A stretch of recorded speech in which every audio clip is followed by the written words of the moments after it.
Go, go, go.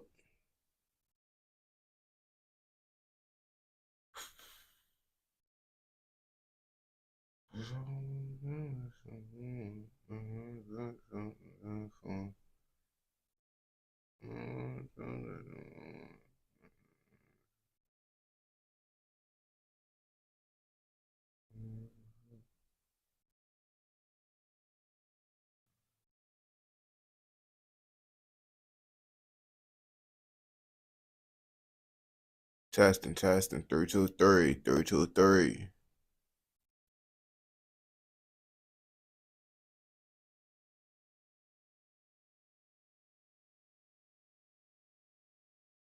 Hey, chat. Working. YouTube.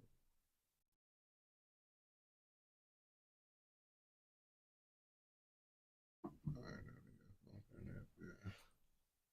Back in that bit. We back in that bit. We back in that bit. We back in that bit.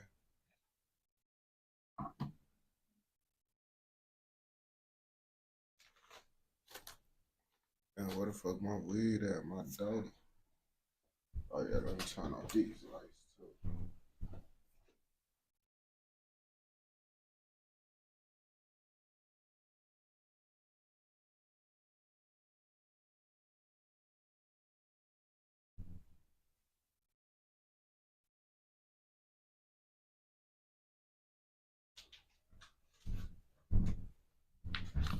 Doty.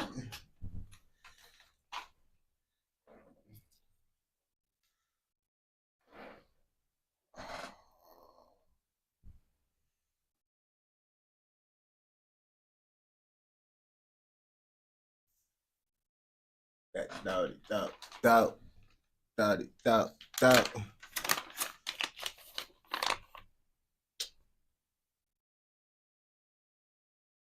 Damn. Hold up. Wait a minute. It's not looking good.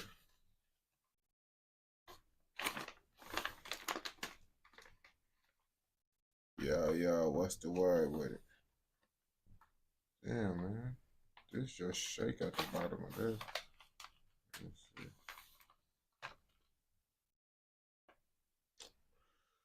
Okay. We gotta get some more weed.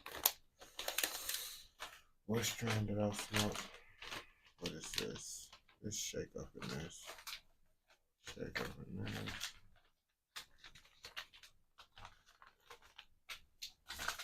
This shake up in this as well. Let me see. Yo, appreciate it. Yes, sir. Yes, sir. Stay blessed. Oh, shit. Damn. Oh, that shit smells kind of good, bro. I'm all out of that. I gotta figure out what strand I'm finna smoke. Gotta figure out what strand.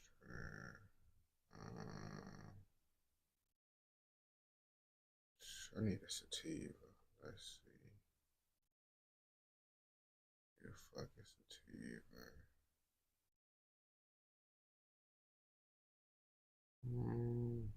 Sour peach. Let's see how that shit coming. I gotta see which strand will be best for this live. Oh, sour peach is, oh no, that bitch will have me tired. Sound like a nice strand, but no, it's gonna have me tired. What do I got that's gonna keep me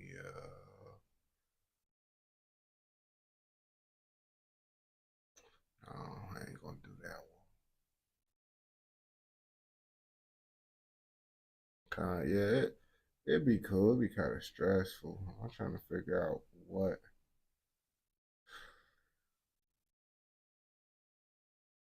is should I smoke some Zosky or some OGs? Zosky or some OG? No.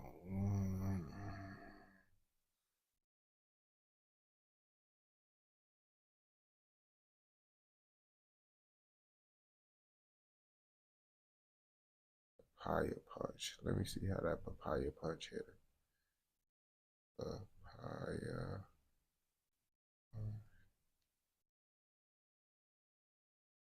Yeah, I already knew that bitch was an indica dominant. Damn it, do I got any motherfucking sativas? I want to smoke on some lemon cherry gelato. I don't think I want pure Michigan. No, that's an indica. Purple fun dip. That sounds like an indica too. Purple fun.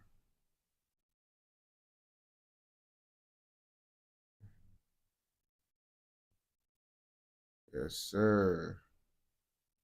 Is this a sativa?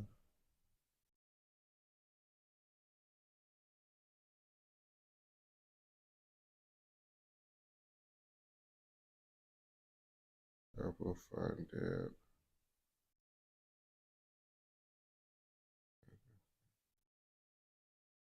Oh, dang. I'm trying to see what fucking sativa I got. I know cheetah piss is a sativa, but I'm not trying to do the cheetah piss. Gelato X Oreo. Nah. I don't think I got any like sativa dominance now that I'm looking at it.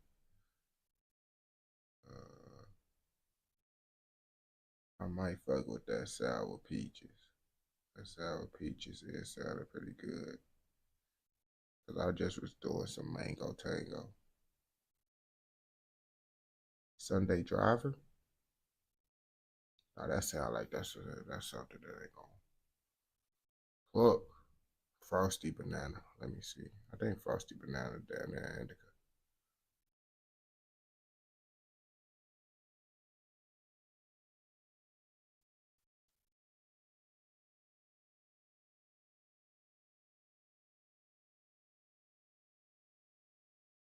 Mm-hmm.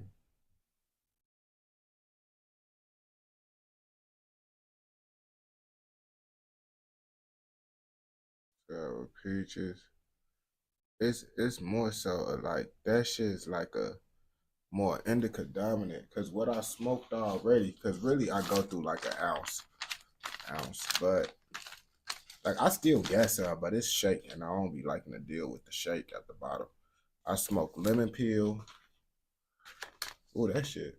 One of these strains smell like gas, but that's a shake. I just finished some mango tango. That's what I just literally finished. Stink breath. That's like a hybrid. Oh yeah, Pablo's Gold. Let me see. Do I even got any more of this Pablo's Gold? Shake, as I expected. Okay, so pancake ice. I don't know. I'm then just gonna go with the sour peaches in a second. Okay, let me see this one.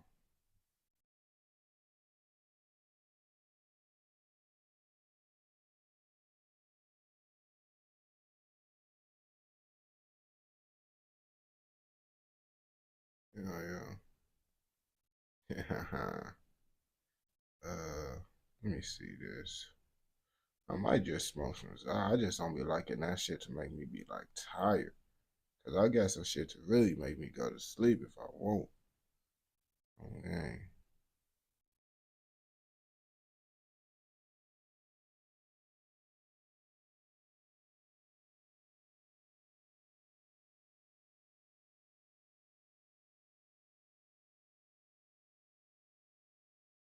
Oh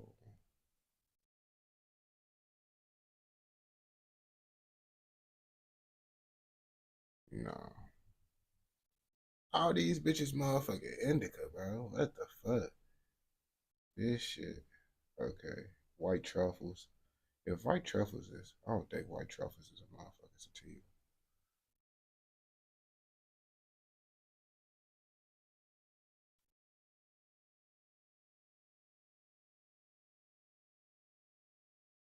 Indica dominant. Okay, so I guess we're gonna be smoking on some indica dominant shit tonight. Uh, I mean cheetah piss. Let me see. Nah, should I do the cheetah piss? Nah, I'm not gonna do cheetah piss. Even though I know that's a sativa, but I'm not gonna do. Ooh, what is this? No, G45X Purple Punch. I already smoked some of that. It wasn't what I thought it was. It still wasn't a bad strain. I don't know. MSG. What the fuck?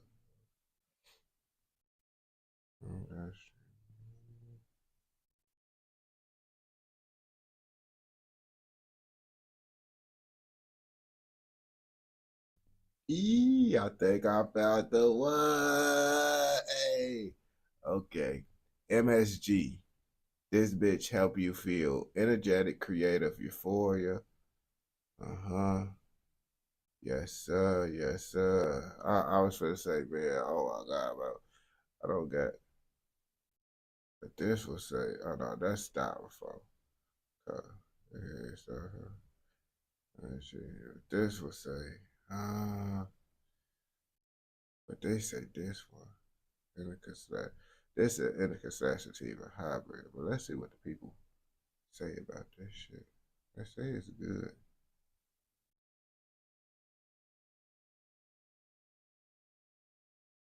But they say this make you feel uplifted and shit. So I guess we just gonna do this MSG.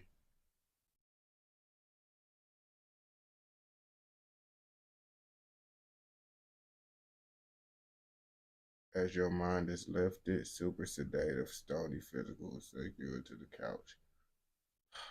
How can you get to the couch? Okay, so now I'm gonna ask y'all, bro, because I don't know which one. Hold on, let me see which one this is. Uh,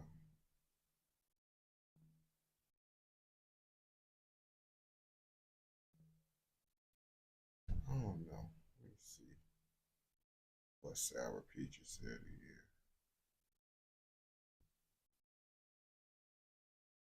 All right, so we either gonna do MSG or motherfucking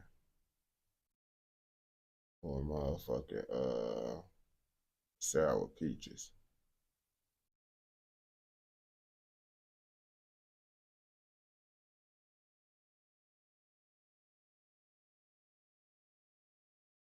We damn nature, cause I did some mango tango already.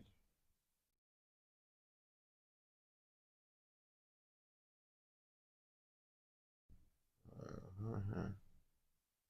But after,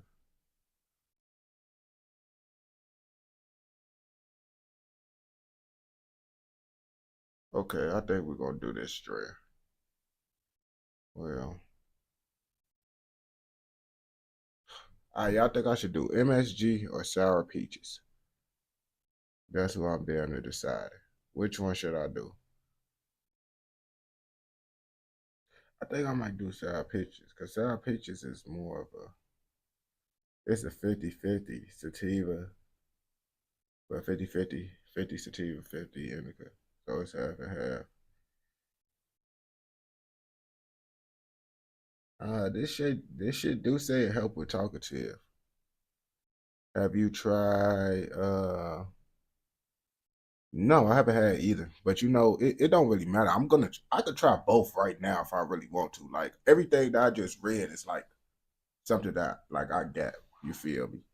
So I haven't tried neither of these strains though. I ain't gonna lie to you. Like every strain, well, I smoked the strains that I did try already. I smoked some of these strains. Like I never tried. My first time trying Pablo's Gold was this time. Uh, and it's my first time trying that mango tango, but this lemon peel and that stink breath I already had. And all the other strands I didn't have. Like all the other strands I just named, I ain't have. Well, some of the strands I named, I tried before. So now, yeah. So what y'all think? The uh the sour peaches or the MSG? Cause we're gonna try this shit up on the live and shit, bro. Cause it's gonna be my first time trying this strand, so I'm gonna let y'all know how this bitch hitting. So which one y'all think we should do? MSG or the sour peaches? Cause I honestly can't decide, bro. So I'm just gonna let y'all niggas decide, bro, what you think we should do, bro. Cause I honestly don't know.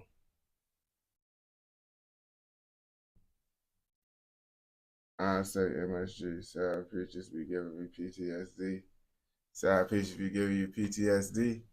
Someone said on the review they said it gave them anxiety and shit. But I don't know.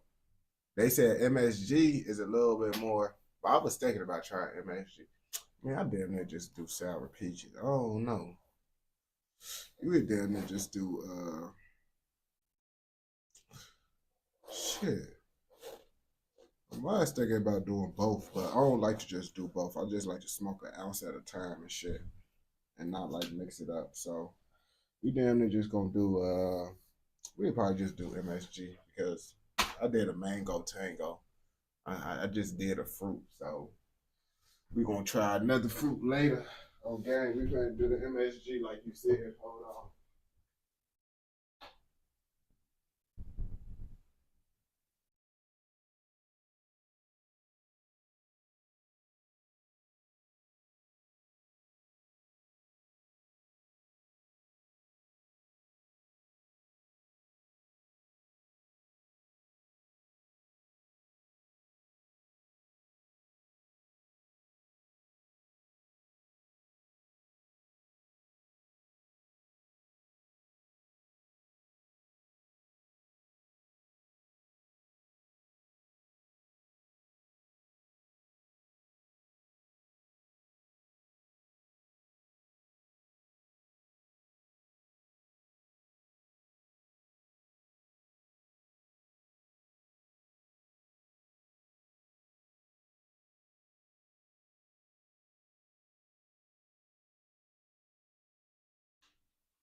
Dang, I ain't gonna lie, that pancake ice. I got some shit called pancake ice.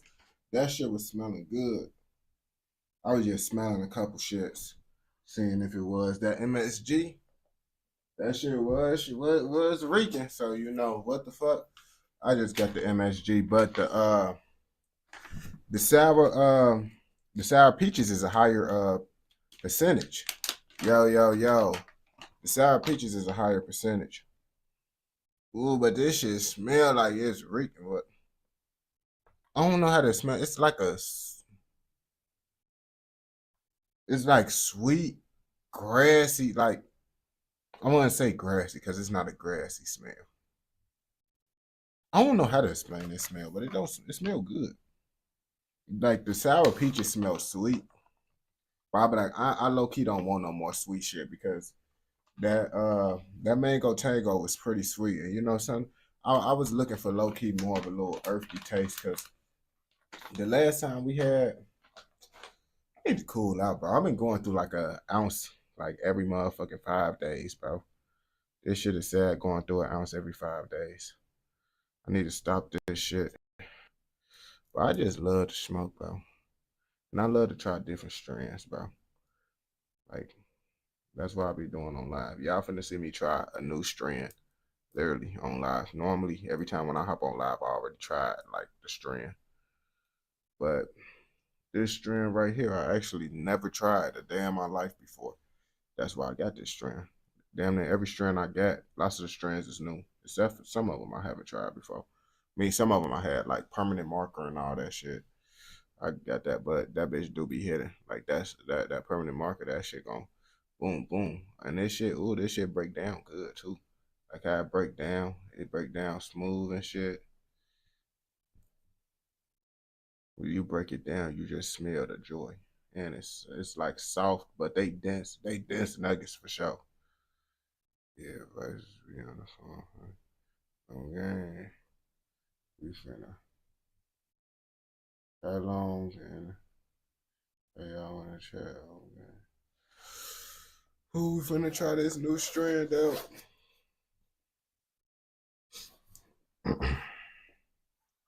Oh, hold on. I gotta get my motherfucking scissors so we can cut the motherfucking fronto leaf.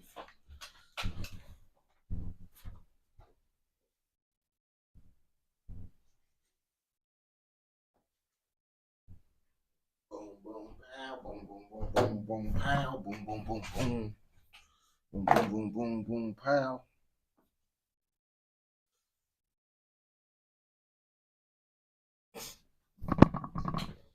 I think this shit. I ain't gonna cap. If this strand get to making me feeling tired, bro, I'm damn near gonna switch this strand out.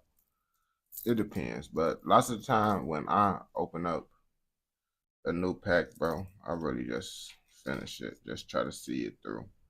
Unless the strand really like bad. Like some strands, I honestly will be like, yeah, fuck it, I'm not smoking this strand. But I haven't had those strands in a minute. Like I ain't gonna cap. Like if it's too harsh up on my throat, that's really the main thing. Cause I ain't gonna lie, that lemon peel, I ain't really mess with that lemon peel like that. Like it was cool. It wasn't bad to where I couldn't smoke it, but it's like I was like, yeah, bro. Preferably, I wouldn't want to smoke on that shit. But it's not a bad strand if you didn't have options. Like it's some shit that like if you had to choose, bro, you would then choose some different shit. But if you didn't have no option, the lemon peel is not bad. I ain't gonna back to you.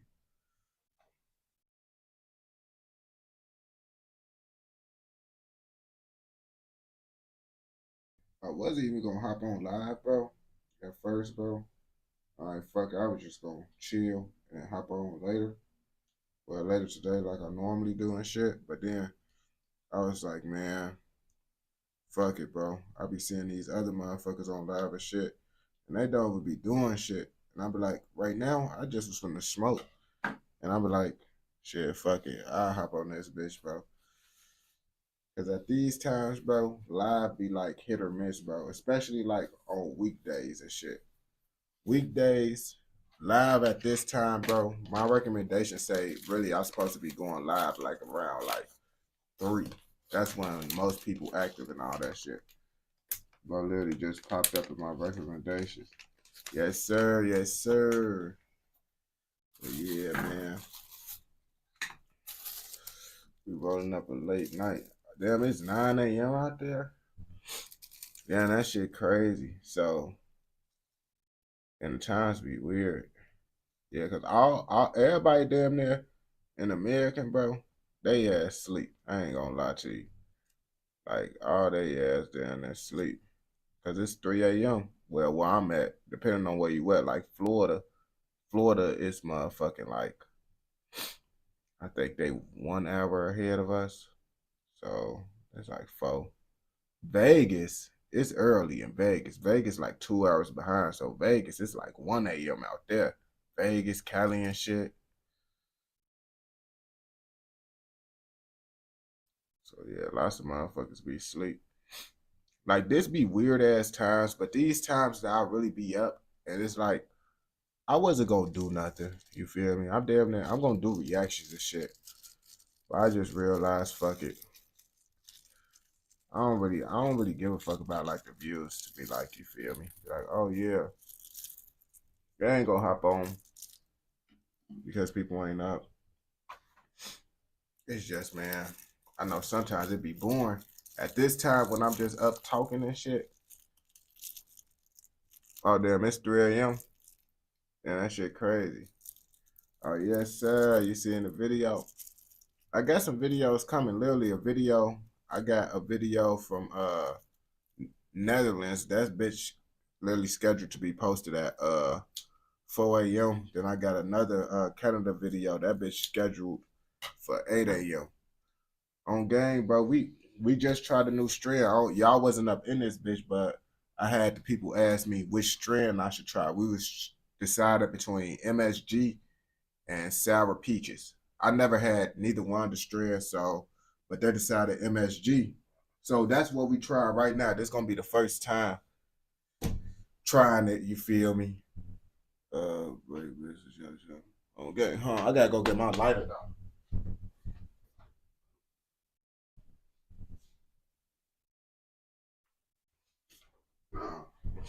This the first time trying this strand right here. Normally, bro, well, I'll be lying if I said I watch your videos. Uh, bro, I'll be sure. I'll be lying if I said I watch your videos, but I'll watch for sure. On game, bro. Hey, whatever, bro. Hey, my shit is not for everybody, my nigga. On game. Well, I make different reactions and shit. But yeah, like I ain't gonna bap to you. Some of my people, like, I really got up on TikTok type shit. So some of my TikTok supporters don't like none of my shit on YouTube. Like they like my TikTok style content and just that. I mean, TikTok where I get my most views. Like the post that I post on TikTok, damn, they gonna get over 50K. Like the post that I posted, like it didn't do that good. It got 79K on TikTok. On YouTube, I posted it. It only got like 4K.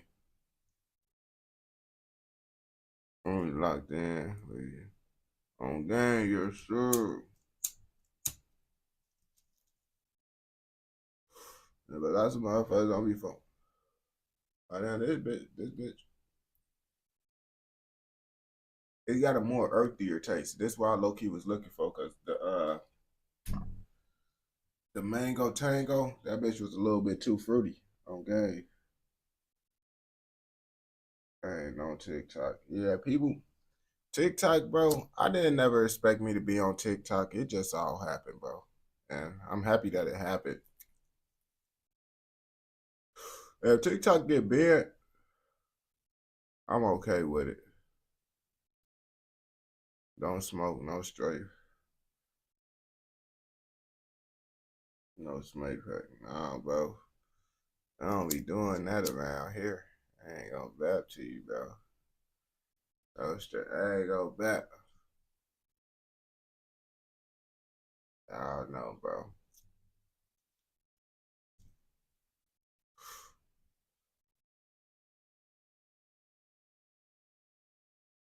Yeah, post it on TikTok, bro. Right now, I ain't gonna lie to you. TikTok changed. It's not the same that it was when I first started, bro.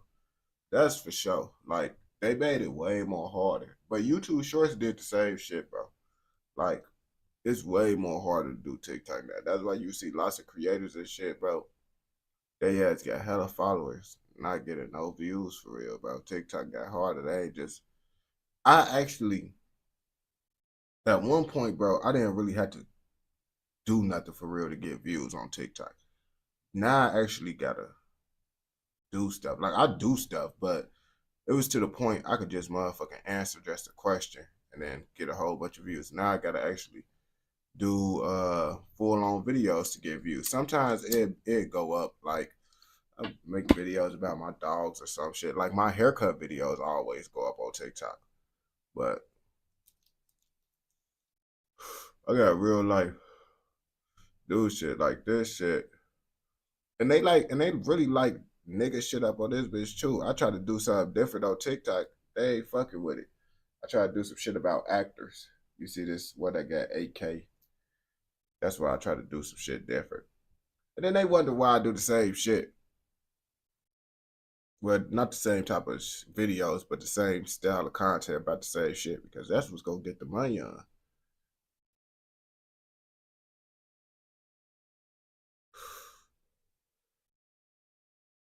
I was there, see, you get what you talking about? What's some YouTube shit? What you mean? Like YouTube?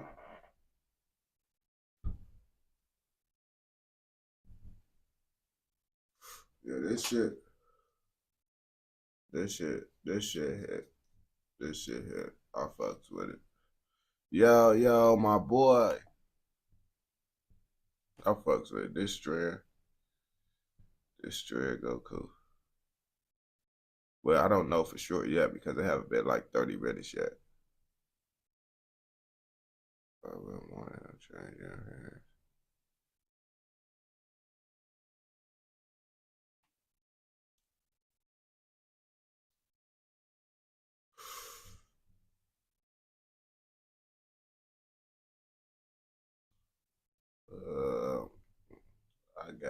I got some shit up in my shit. I'm gonna do a couple little you digs. Cause I like some shit I was gonna do. I wanna know. Did I do that? I gotta see, cause I did lots of shit. I just saw me doing about their little days and shit. Yeah, this nigga Jack Boy dropped a new song. No, it sounds like machine guns. Oh, Lord.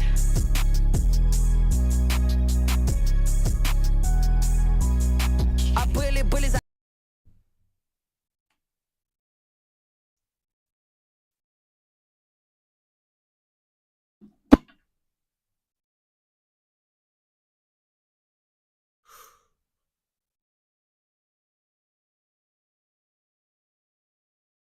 I wake up, check me in bed. All right, we finna get your reactions. Goody. Who's Goody? It's Martinez on the beat. DJ Bang. I wake up and check me in bed. Man. I'm not even clicking on the songs. I'm just hovering over the shit that's inside my shit. In the past tense. Honcho. I wake up and check in the bed.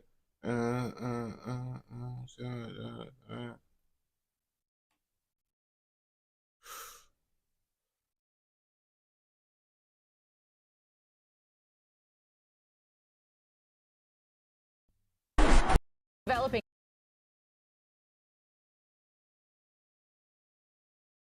Big Goody Sis or OD Perry. Who's Big Goody? You talking about a nigga from O Block?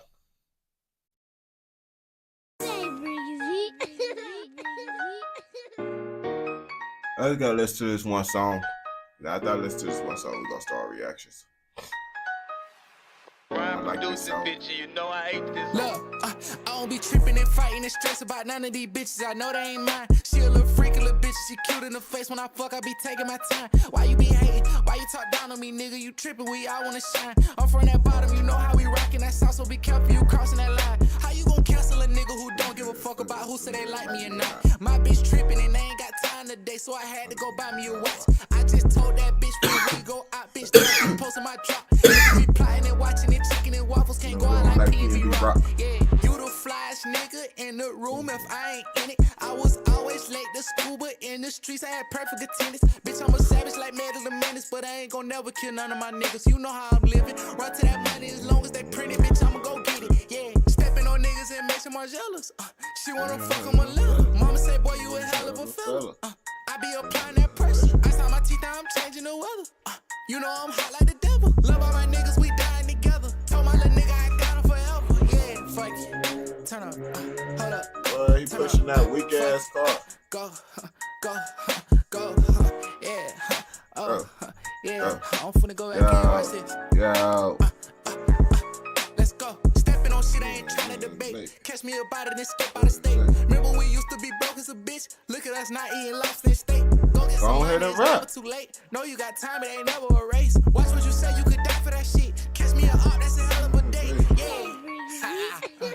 Hey, you bitch ass nigga, y'all ain't fuck with me. Matter of fact, you niggas ain't been fucking with me since like 2015, 2014. And you know, go do your research. Huh? Brian produced this bitch, and you know I hate this. Go. I don't be tripping and fighting and stressing about none of these bitches. I know they ain't mine. She a little freaky little bitch. She cute in the face. When I fuck, I be taking my time. Why you be hating? Why you talk down on me, nigga? You tripping? We all wanna shine. Off at bottom, you know how we rockin' that south. So be careful, you crossing that line. How you gon' cancel a nigga who don't give a fuck about who say they like me or not? My bitch tripping and they ain't got time today, so I had to go buy me a watch. I just told that bitch when we go out, ho, don't be posting my drop. Niggas be plotting and watching the chicken and wobbles. Can't go out like PNB Rock. Yeah. I can't go out like PNB Rock. Hey, but long live PNB Rock. Long live take off. I hop on this bitch and take off. 24/7, no days Check this off. 24/7, no days off.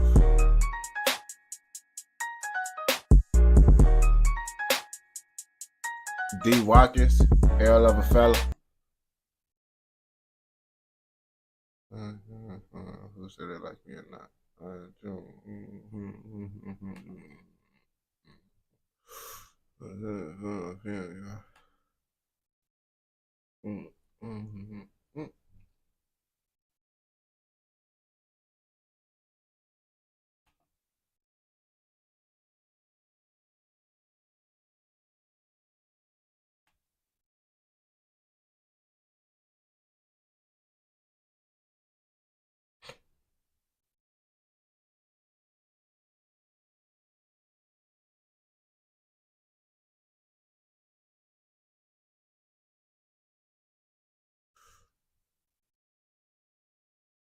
Ain't going to PNB Rock. Go.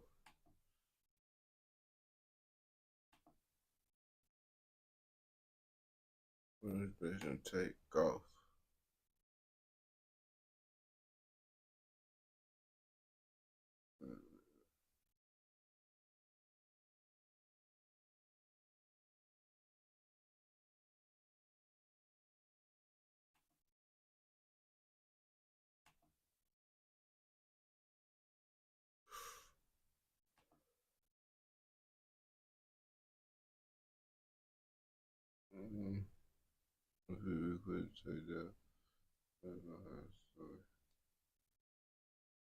Hell yeah, be on this bitch every day. I be having to do shit, but I still be doing it. That's why I be hopping on at these weird ass times, cause I be having to do this shit. But you know, it is what it is. You gonna do it. Straight no.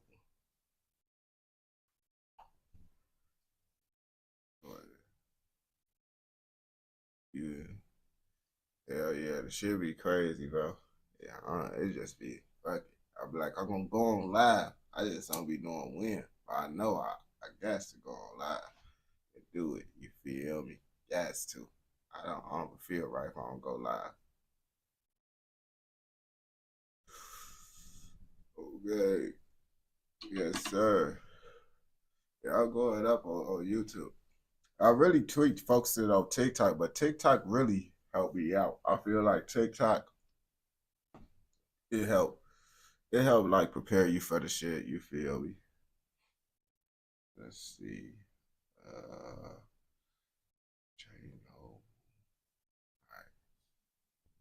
Jay Noble, he got a crazy story in motherfucking Canada. You know they be getting wild out there. So when I say crazy story, I mean a motherfucking gang story 9 times out of 10.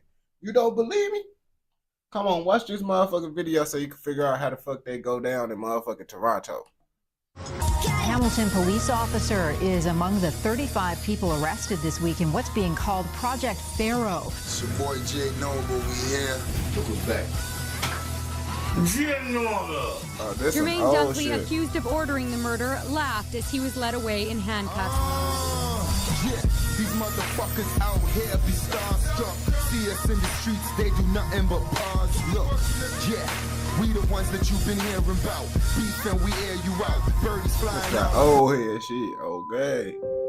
From his humbling beginnings, Toronto native Jermaine Dunkley, professionally known as Jay Noble, emerged onto the music scene against all odds. Raised in Rexdale's notorious Mount Olive neighborhood, Jay Noble's talent began with basketball. Noble came from a bloodline of serious hoopers. He had two brothers, Ricky and Tyrone, who were already making noise within Canada's high school basketball scene, with one article describing Ricky as one of the best high school basketball players Hamilton has ever seen. Hamilton is where the Noble family relocated to after their stepfather Paul Watson, a well-respected Lawrence Heights community activist, was gunned down in 2001 when Jay Noble was just 16 years old. Unfortunately, Ricky would become a father to twins while in high school, ultimately ending his basketball dreams. Tyrone, on the other hand, would graduate from high school with a basketball scholarship to New Mexico State University. He played in 3 March Madness tournaments, but his hoop dreams were also cut short due to a fight at a party, resulting in charges and several game suspensions. Jay Noble clearly had big shoes to fill, but surprisingly he managed to exceed expectations. His skills earned him a spot on the first ever All-Canadian All-Star team, as well as a full 4-year scholarship to the University of Nebraska. But just before he was to start his pro hooping career, he got turned back at the U.S. border due to, quote-unquote, insufficient documentation. I felt like crying, Noble told the local paper. Yo, what's the word? This is the exact moment Noble's life would begin to spiral out of control. By the end of 2004, now 19, Noble's pro... I ain't gonna back to you. You already know niggas go crash out, bro. Like, nigga, once your pops die, like, I ain't gonna cut to you. Your pops play a big part on who you gonna be in life. I ain't gonna lie to you. So they pops end up getting killed. Shit, I'm surprised that didn't turn out to be menaces sooner. You feel me? Basketball dreams would be completely snuffed out after he had been charged with multiple firearms offenses. He did some time, but shortly after his release, he was arrested again, but this time on drug charges. He was sent to the Hamilton Wentworth Detention Center where him and his girlfriend, who was pregnant with his child at the time, got caught on the jail phones planning to smuggle $7,000 worth of pot into the jail. Noble was subsequently charged with drug trafficking, bribery, and weapons offenses. He trying to bring that shit, and I ain't gonna back to you, bro. If he bring that in jail, bro, $7,000 worth of Zah, that probably wasn't Zah, was probably some bullshit, but 7,000 that's a smoke, bro. On gang, he gonna flip that shit and make close to 50 bands off that shit, bro. They be waxing niggas up in that bitch, bro. 7 bands. That's why his ass down there got caught though, bro. Like, you trying to sneak in 7,000. Boy, I ain't gonna bap to you, bro. It's hard enough to damn near get an ounce up in that bitch. You trying to get 7,000. Yo, that's a couple P's. I ain't gonna bap to you. And sentenced to 5 years in a federal penitentiary. Noble's troubles didn't end there. In fact, things were just getting started. Sometime in 2010, shortly after his release from prison, Dunkley returned to his old stomping grounds, Mount Olive, where he began to make a name for himself in Toronto's underground hip-hop world as a rapper named Jay Noble. He created a crew called the Monstars, a name inspired by the animated villains in the 1996 movie Space Jam. To say his music took off instantly would be an understatement. Within 2 years of entering the scene, he earned his own Vivo channel, and for those that have been on YouTube long enough, you know that's a major accomplishment. The raw emotion derived from the loss of his father to his failed basketball career fueled his lyrical prowess, catapulting him to new heights. Noble established himself as a force to be reckoned with pretty quickly, but as his rap career elevated, so did the weight of his name within the streets of Toronto. Nigga, I ain't gonna cap to you. Once you start getting your name up, bro, and you got the money on to leave, bro, leave the hood, bro. You don't gotta be living extravagant. Niggas be thinking, man, if I'm gonna leave the hood, I gotta be living overly good. Like, nigga, nah, nigga, you can leave the hood, live a decent little life, bro, and then you actually gonna be able to grow on your career. Like, of course you could grow in the hood, bro, but being in the hood, that's gonna stun your growth a lot. I ain't gonna back to you. Then you damn near gonna get involved in bullshit because you around the bullshit, nigga. handguns, automatic rifles, and more than $100,000 in cash. Items seized during yesterday's cross-country crackdown. We're confident we've made a dent in some of the organized crime that's been plaguing some of these communities. Police arrested more than 60 people in the raids. In 2010, Toronto police would conduct a highly publicized raid on a gang called the Young Buck Killers, where they found cash, drugs, guns, and more. But prior to executing it, officers wiretapped several Young Buck Killer members. On these wiretaps, Jay Noble and his crew Monstars would be brought up numerous times, and investigators quickly established they weren't just a rap group, but a highly sophisticated. I ain't gonna bap to you. We heard something about this. I forgot what gang thing, but you know, it's the individual story of them and shit. So, you know, it's gonna have a little bit of the same shit about the group shit, about the individual motherfuckers that be part of that same game and shit. But you see, niggas doing good in life, and now he caught up in some bullshit. Now, I don't know how much money he was making, but I mean, shit. Folks had a picture with Tory Lanez and shit, and he got his little Vivo shit. So I'm assuming folks had a little bit of money on. I ain't gonna bap to you. I feel if I'm able to get out the hood, I know for shit show folks ass is, because I know he making more money on than me, bro. Niggas be tweaking being inside the hood and shit. When Criminal organization that had networks with other crime groups across Ontario. From this point on. But then at the same time too, you do gotta understand, like, I ain't gonna bap to you. Like, the main reason why lots of niggas don't be leaving their hometown is because they make their money on from the trap. Like, they still trappers. So it's like, leaving, bro, that shit like kind of scary, bro, because it's like you gotta rebuild the trap all the way up. You gotta do lots of shit. When you out here, bro, you could easily make money. You feel me? You could get you a little pack, boom, bop, bam. You know motherfuckers, you know how to move around, get the shit off. You go to a whole nother state, bro, that shit gonna be hard as hell to motherfucker. It ain't gonna be hard because a real trapper gonna be able to get that shit up anywhere, but it's like, it's still gonna be a little setback and shit, and then it's like, not knowing how people move out there and shit will get you robbed, snitched on, all types of shit. Toronto police would begin to conceptualize a plan to take down Noble and the Monstars, but due to a number of obstacles getting in the way, it would take nearly 5 years for that to happen. Early this morning around 4 a.m., 25-year-old Hamilton man Ricky Ricardo Dunkley had died. He was taken in a spray of bullets that flew in the middle of a community party at the Bovaird Banquet and Convention Center. As word of Dunkley's passing spread, many took to social media to reflect, like a member of the basketball community from Father Henry Carr School, saying, "My condolences to Ricky Dunkley's family. I have a heavy heart. Ricky was a nice boy and a great baller." July 28, 2013, shortly after 10 p.m., a publicly advertised pre-Carabana celebration at a banquet hall in Brampton had just begun. Man, that looked like too many people, bro. I don't be going to no parades, no none of that shit, bro. That shit, bro, I ain't gonna cap to you. I don't even know why niggas see the fun in, like, going out to clubs and doing that shit. Like, nigga, that shit, like, going to, like, a little kickback or something, that's something different, bro. But niggas going to clubs and shit, like, I don't even see the appeal in being around a bunch of random motherfuckers you don't know. Like, and I know a party is random motherfuckers, but those motherfuckers that's there, the parties I go to, I damn near know the person. If I don't know the person that's there, I know the person that brought them. That's the type of party, you feel me, I like to be at. I don't like to go to clubs because I don't know everybody there.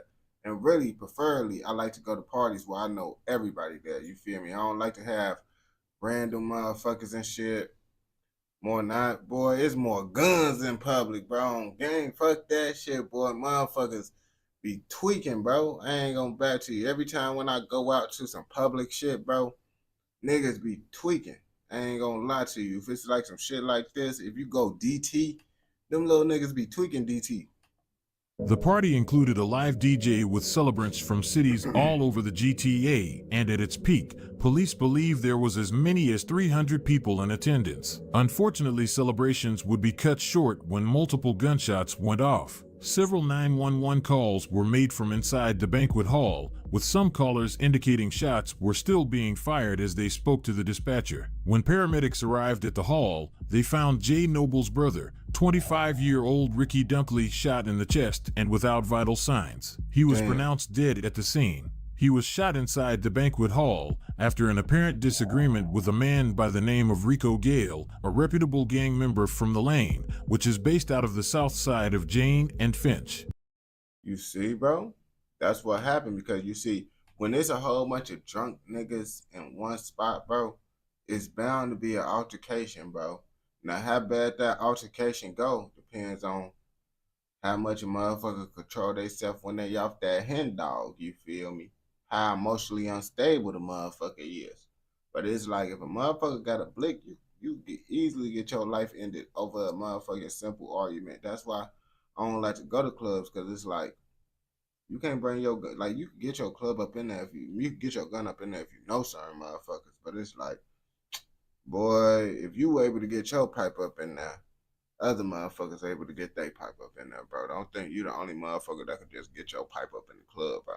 So it's like, nigga, when you think that way, bro, it's like, nah, bro, I don't want to be around drunk motherfuckers with guns, bro. I don't know them niggas, bro. I don't like to be around motherfuckers I don't know, and they drunk. Like, what the fuck? I don't like that shit. They were direct rivals of the Mount Olive Crips, a gang that had deep ties with Jay Noble and the Monstars. Rico became suspect number one in the death of Ricky. Unfortunately, Jay Noble and his family would never see justice, as Rico fled to Jamaica shortly after the incident and has never been seen since. Less than a month after the loss of his brother, Noble would begin to put out a series of songs, all of which expressed his true feelings about the incident. Just bought the Mac and the clip is extended. Me and you, nigga, now I'm killing your whole team. Oh, it's the fast life, still going from last night. See my little bro. So this nigga want to sell songs, so we ain't gonna be monetized in this bitch. But if you want to make quick, easy bread through your phone, bro, check out the link in the comments, bro. You can make a quick like $50 to $100 within a week. You feel me? Depending on how much work you put in that bitch. You feel me? Brother die, tell him that it's on site. Anyway you look at it, my team be getting richer. Throw some racks up in the hood and tell my little niggas get them. Boy, yes, I still deal, nigga. The streets a cold place, but the cell's colder. Checking the calendar for when your time's over. I ain't gonna bab to you, gang. You didn't even have to add these bitches for real, bro. You just added these bitches to make the video longer, gang. You could have left this shit out, bro. That would have made the video a little bit more better. Saying fuck them niggas that haven't been checking for you, but still dealing with the beef that we have with niggas. Throughout these songs, a similar theme is present: revenge. Noble made it known Ricky's killer and anybody associated with him weren't safe, and if needed, he'll get someone to do the dirty work. Well, fast forward 4 months, it seems he would do just that. November 24th, 2013, CCTV footage from the North Etobicoke Community Center in Rexdale shows the following sequence of events. 25-year-old Nico Mitchell, who was wearing a fur-lined coat, arriving at the community center just after 8 p.m. After greeting a man standing at a counter in the lobby, Mitchell is seen shaking the hand of the man who, less than 5 minutes later, will shoot him. In the moments between Mitchell's arrival and the shooting, a series of meetings are caught on camera. First, Jay Noble, spotted in the... Bro, I ain't gonna back to you. I already know it's finna be some dumbass shit. Why I say it's finna be some dumbass shit? Because, nigga, why you walking around with no mask on knowing you finna crash out? You know you finna crash out, nigga, and you not wearing a mask, nigga? You shouldn't be doing no crash out shit. Walk inside a community center knowing there's cameras everywhere, and they gonna see your face on camera, and they gonna review that shit multiple times and zoom in. The gray beanie is seen speaking with Monstars affiliate Sheldon Tingle. Seconds later, Tingle meets with the shooter, who is seen wearing white shoes. Following that meeting, the shooter is seen speaking with Noble, gesturing toward the gym where Mitchell was watching his brother play. Look at all these fucking niggas just on camera, just acting like they not finna do some diabolical ass shit. Like, niggas like this, I really wonder, like, what the fuck be going through their head? Like, I be like, bro, do these niggas just not give a fuck about cameras? Do they think cameras just that shit just don't matter? Like, oh yeah, bro. Yeah, if a nigga catch me on camera, I'm still good. Or they just think niggas just don't look at the cameras no more. What the fuck you think the cameras there for? Like I just you feel me, don't understand that shit. Like, nigga, I understand you wanna, smoke whoever you want to smoke, but it's like when it come to you getting a free go to jail card, I don't think it's worth it, man. Like, don't. If it's gonna cause you to go to jail easy as hell, I say don't do it. You feel me? Like certain situations, like you do this shit, you going to jail. It ain't no, you going to jail, nigga. Like if it's one of those situations, nigga, don't do it. Play basketball. Moments later, Tingle is seen walking to the gym. About 40 seconds later, he leaves, with Nico Mitchell following behind. The shooter then leaves the community center, and as Mitchell turns around and smiles, a gun is pulled and the shots are fired. Mitchell was shot 8 times, in the head, chest, legs, arm, shoulder, and abdomen. He was the 53rd homicide of 2013. They shot him multiple.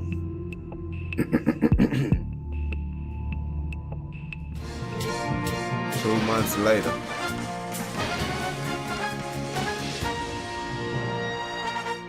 CP24. The police are continuing to search for a suspect in a murder from last year. They updated the investigation into the murder of 25-year-old Nico Mitchell. He was gunned down outside the North Kipling Community Center in Rexdale last November. Police had identified a suspect earlier this year, 23-year-old Rashane Hales Wilson of Mississauga. He is wanted for first-degree murder. Detectives say they're frustrated that he hasn't been arrested yet and note that that's because people are helping him. Unfortunately, I'm disappointed, as are Nico's family, to say that Mr. Hales Wilson remains at large as a fugitive from justice and has not been arrested yet for this murder. There is absolutely no doubt in my mind that wherever he is, he continues to pose a serious risk to the public and to the police. He is violent, most likely involved in criminal activity, and should be considered armed and dangerous. Armed and dangerous. It would only take 2 months for a suspect to be named in the death of Nico. I ain't gonna cap to you, nigga. If they consider you armed and dangerous, nigga, bro, you should be very careful running away from them niggas, bro. Cause like when they off the back see you as a threat, bro, they gonna find any little reason to shoot you. Well, this not America, so I don't know how it go. But in America, bro, you armed and dangerous, nigga. Your ass reach for a phone, a key, run away, they're gonna pop your ass. I ain't gonna bap to you, bro. Even if they don't think you armed and dangerous, bro, they gonna pop your ass. So what the fuck you think they gonna do if they know for a fact 100% you armed and dangerous, bro? They ass gonna blick you any wrong move. Nico Mitchell. On January 23, 2014, Toronto police issued a Canada-wide warrant for 23-year-old Rashane Hales Wilson in connection with the execution-style murder of Nico Mitchell. He would be on the run for nearly 8 months before he was captured, but when he did, he didn't hesitate to tell his side of the story. Wilson revealed he was the cousin of Jay Noble and insisted Nico Mitchell wasn't some innocent victim. Rather, he was a violent drug dealer that threatened his life over a petty drug debt that amounted to a few $1,000s. Boy, they don't give no fucks, nigga. They don't give 2 fucks. They don't give 2 fucks, my nigga. Like, boy, at the end of the day, they looking at it, bro. At the end of the day, bro, if they let niggas go just because they felt, oh yeah, you smoked him because he's a bad person, bro, everybody will be out of jail, nigga. They don't give a fuck about your motherfucking reasoning on why you smoked them. Because damn near everyone got a reason on why they smoke someone if you being honest with you. So it's like, they gonna look at the facts, nigga. Did you motherfucking kill him or not? And was it justified? In this case, bro, it was not justified because Brody wasn't threatening you in no way from what I see in the video. And you just pop folks. So it's like, if the nigga not outright trying to take your life in that current moment, then you can't pop him by law, you feel me? Now, sometimes you can get away with it if you got proof that he was threatening you and you don't fear for your life.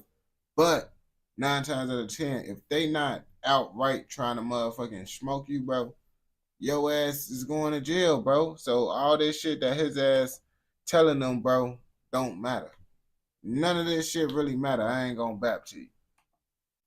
Wilson also noted that Nico mentioned Noble's late brother Ricky numerous times, saying he would end up like Pulla if he didn't pay him. Pulla was Ricky's nickname. Wilson also stated Noble was the one that pressured him into executing Nico, as he believed Nico was closely affiliated. Damn, so folks, mention on his peoples, it be your own blood, bro. I think this folks' cousin. He telling him like, yeah, my cousin, he pressured me to do the shit, bro.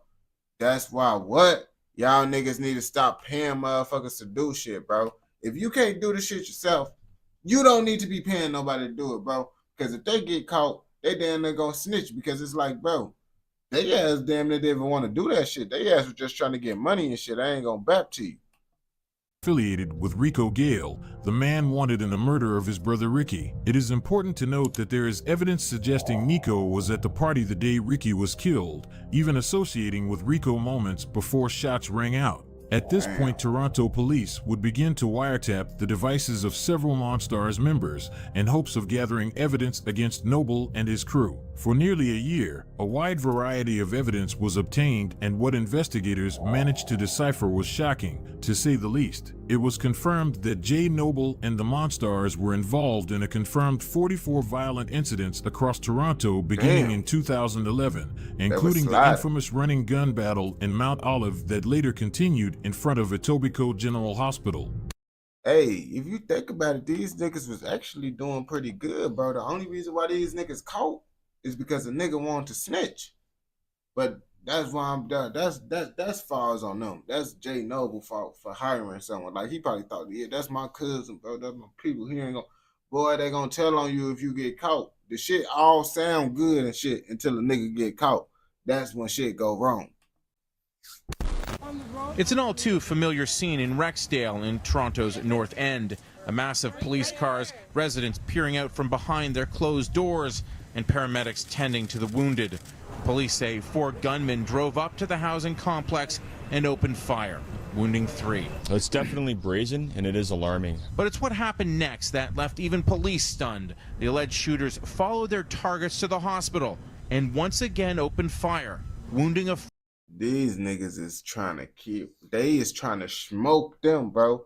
Like, I ain't gonna bap to you, bro. That shit's so stupid, though. Why did you following them to the hospital, bro? You just want to go to jail. Nigga, I ain't gonna, them the motherfuckers I'm scared of. The niggas that don't care about going to jail. Because it's like, bro, I would do the same shit as you. But I don't want to go to jail. You don't give a fuck about jail, so you gonna do that shit. And then you gonna regret you did that shit while you in jail. 4th before escaping. We heard 3 shots, bang, bang, bang. Last thing they expect is gunshots to ring out right at the hospital, so it's very brazen. Yeah, what you're seeing in Rexdale is more street-level gang type of activity, which is more reckless, more brazen, more entitled. Wiretaps also revealed that Noble had a high-ranking detective constable from the Hamilton Police Services giving sensitive police information to him and his team in exchange for cash. According to reports, Constable Craig Ruthowski was part of a pay-for-protection scheme in which he would tell the Monstars the locations of pending search warrants, the identities of people protected under a publication ban, and covert investigative techniques used by police officers in exchange for $20,000 a month. The car windows smashed in the... I ain't gonna bap to you, though. That shit, if that was me, bro, and I got an opportunity to get an easy little 20 bands a month, shit, I ain't gonna cap to you. This is why I tell niggas, bro, I don't think I could ever really be a police officer, gang. That's why I be like, bro, it's just because I know if I was 12, bro, I'm gonna be on some fucked up shit, bro. I ain't gonna lie to you, bro. I'm gonna be speeding. I'm gonna be taking people's shit and smoking it for myself. I'm gonna be telling motherfuckers, hey, bro, we'll push this. You ain't gonna go to jail, nigga, if you give me money. Like, I'm gonna be one of those type of niggas, bro. I ain't gonna bap to you. So it's like, I know I ain't built for this life because I'm gonna be a crooked cop on gang. I already knew when I was younger, I was like, the only reason I want to be a police is just so I could speed, carry a gun wherever I want, and motherfucking just do whatever the fuck I want, bro. That's the only reason why I want to be the police, bro. I ain't never want to be the police to fucking help the community out, bro. I want to fuck up the community, to be honest with you, if I was the police. And that shit fucked up to say, but shit, a nigga like me, I wasn't gonna do no good in the police force, bro. I ain't gonna lie to you. Stuff is gone. Huh. So he was wondering, do you think like the cops do they do stuff like that? Like just take it and maybe charge someone later or like Yep. Oh, they do it. They do that, but that's like a big, that's a pretty big project thing. They don't just do it out of the blue. They need something called a general search warrant, and that's a pretty big deal. And now, yeah, I don't know. Like, I mean, I was in gangs for 5 years. No one did a general search warrant. Jay Noble and the Monstars clear. He also, folks, but I ain't gonna cap to you. Lots of police officers be gang members and shit. The niggas, what I be seeing is, I ain't gonna bap to you. Niggas low-key be stupid as hell. I would tell motherfucking people like, hey, yeah, if I'm in the streets, bro, I really won't. Like, it's kind of like scary to like trust them because it's like, nigga, you still 12, bro, at the end of the day, nigga. So I don't know what you got going on. But it's like, if you know they a real one, bro, you should want to get some of your people inside the police force on game. You got the advantage now, bro. You gonna be able to have the ups on motherfuckers on game. You gonna be able to have niggas look the other way just because, you know, you gonna have the people in there. You gonna be like, oh yeah, we should go focus on something else. You feel me? Focus on something a little bit different on game. You get someone inside the police force, bro, you gonna be able to motherfucking be the best gang member on the block, bro. You really gonna be running shit, gang. Like, you could be blowing the ops down, and then you could tell your homie to motherfucking go report the shit or whatever and be like, yeah, no one was there when I arrived.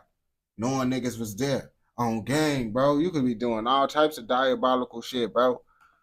Clearly had a noticeable level of power within the streets of Toronto, and officers knew they had to take action quick. So after more than a year of surveillance and evidence gathering, Project Pharaoh commenced. On June 5th, 2015, Project Pharaoh was conducted with nearly 750 police officers participating in the early morning raids across southern Ontario. 50 search warrants were executed and 29 people were arrested, including Sheldon Tingle. Those warrants also yielded the seizure of 14 firearms, an estimated $3.8 million worth of various drugs, almost $200,000 in Canadian currency, and a number of luxury vehicles. An inspector was quoted saying, "With the warrants we've done this morning, they've taken us outside of Toronto and into Hamilton and other jurisdictions. That speaks to their sophistication. I don't think we're dealing with a low-level, corner street gang." Miraculously, even after the raids, basically saying these niggas ain't stupid criminals on gang, because lots of these niggas, bro, these niggas, bro, be the most stupidest motherfuckers ever. Like it's like, oh yeah, bro, they real gangsters, or is they just slow? Lots of these niggas just very slow, bro. And being slow and being a gangster is a very thin line, bro, from like, you feel me, being the same thing nowadays to these people's eyes, because it's like, lots of these niggas that be like, yeah, this nigga doing some gangsta ass shit. I look at what the nigga did. He ran up and shot up the whole crowd, hit his op, but he hit two other motherfuckers in broad daylight with no ski mask on, then recorded and made a song about it. Is that gangster or he just dumb? I don't know. Some motherfuckers say he gangster, some motherfuckers say he dumb. You feel me? That's why I say it's damn near a thin line depending on who we talking about now, bro. Because it's like me, I'll be like, bro, that don't make you gangster. You dumb. You dumb, my boy, if you going to go shoot motherfuckers in public with no mask on, no none of that shit, bro. That's just dumb. But those the motherfuckers that scare me. Because it's like, nigga, you don't give a fuck at all. You truly don't give a fuck. But some of them niggas do give a fuck, and they just be capping. That's why they be snitching and shit. Jay Noble still wasn't apprehended. He went on the run for nearly 4 months before he was captured and charged with a hefty list of offenses, including first-degree murder, participation in the activities of a criminal organization, and instructing commission of offense for criminal organization. While this may seem like the end of Noble's story, it isn't, because 3 months into pretrial custody, he was hit with another first-degree murder charge. But this one was for an incident that happened more than a decade ago. A Niagara Falls man has a measure of closure tonight, more than a decade after his murder north of the border. Michael Palmer was killed in 2005 after a night out in Hamilton, Ontario. Hamilton police said they arrested a man this afternoon. News 4's Callan Gray has reaction from Palmer's family. Jackie, Dave, Hamilton, Ontario police are still looking for 2 other suspects, but today arrested 32-year-old Jermaine Dunkley for shooting and killing. Hey, go back to you. Y'all can't merge and say folks don't kind of look like Meek Mill, or I'm tweaking. I'm tweaking, or nah, because I think folks got, because I was going to say that shit in the beginning, but I'll be like, let me look at him again, bro, because it's like, maybe I sound stupid as hell, but after looking at him again, I'll be like, bro, he kind of do look like Meek Mill, but if you look at him long enough, you could tell it's not Meek Mill, but at a quick glance, bro, you could damn near think this Meek Mill, or am I wrong? Palmer taking him from his mother and family far too soon. It was the early morning hours of September 8th, 2005, and closing time had come and gone at the former CD's bar on Hamilton's Ottawa Street. Hamilton police say many patrons were still milling about in the parking lot when a gunshot rang out. 22-year-old Michael Palmer was hit and was rushed to hospital, but died as a result of his injuries 12 hours later. He was one out of a group of 5 who had traveled to the Ottawa Street nightclub from Niagara Falls, New York. Investigators acknowledged that the case had gone cold until they issued a plea for fresh information.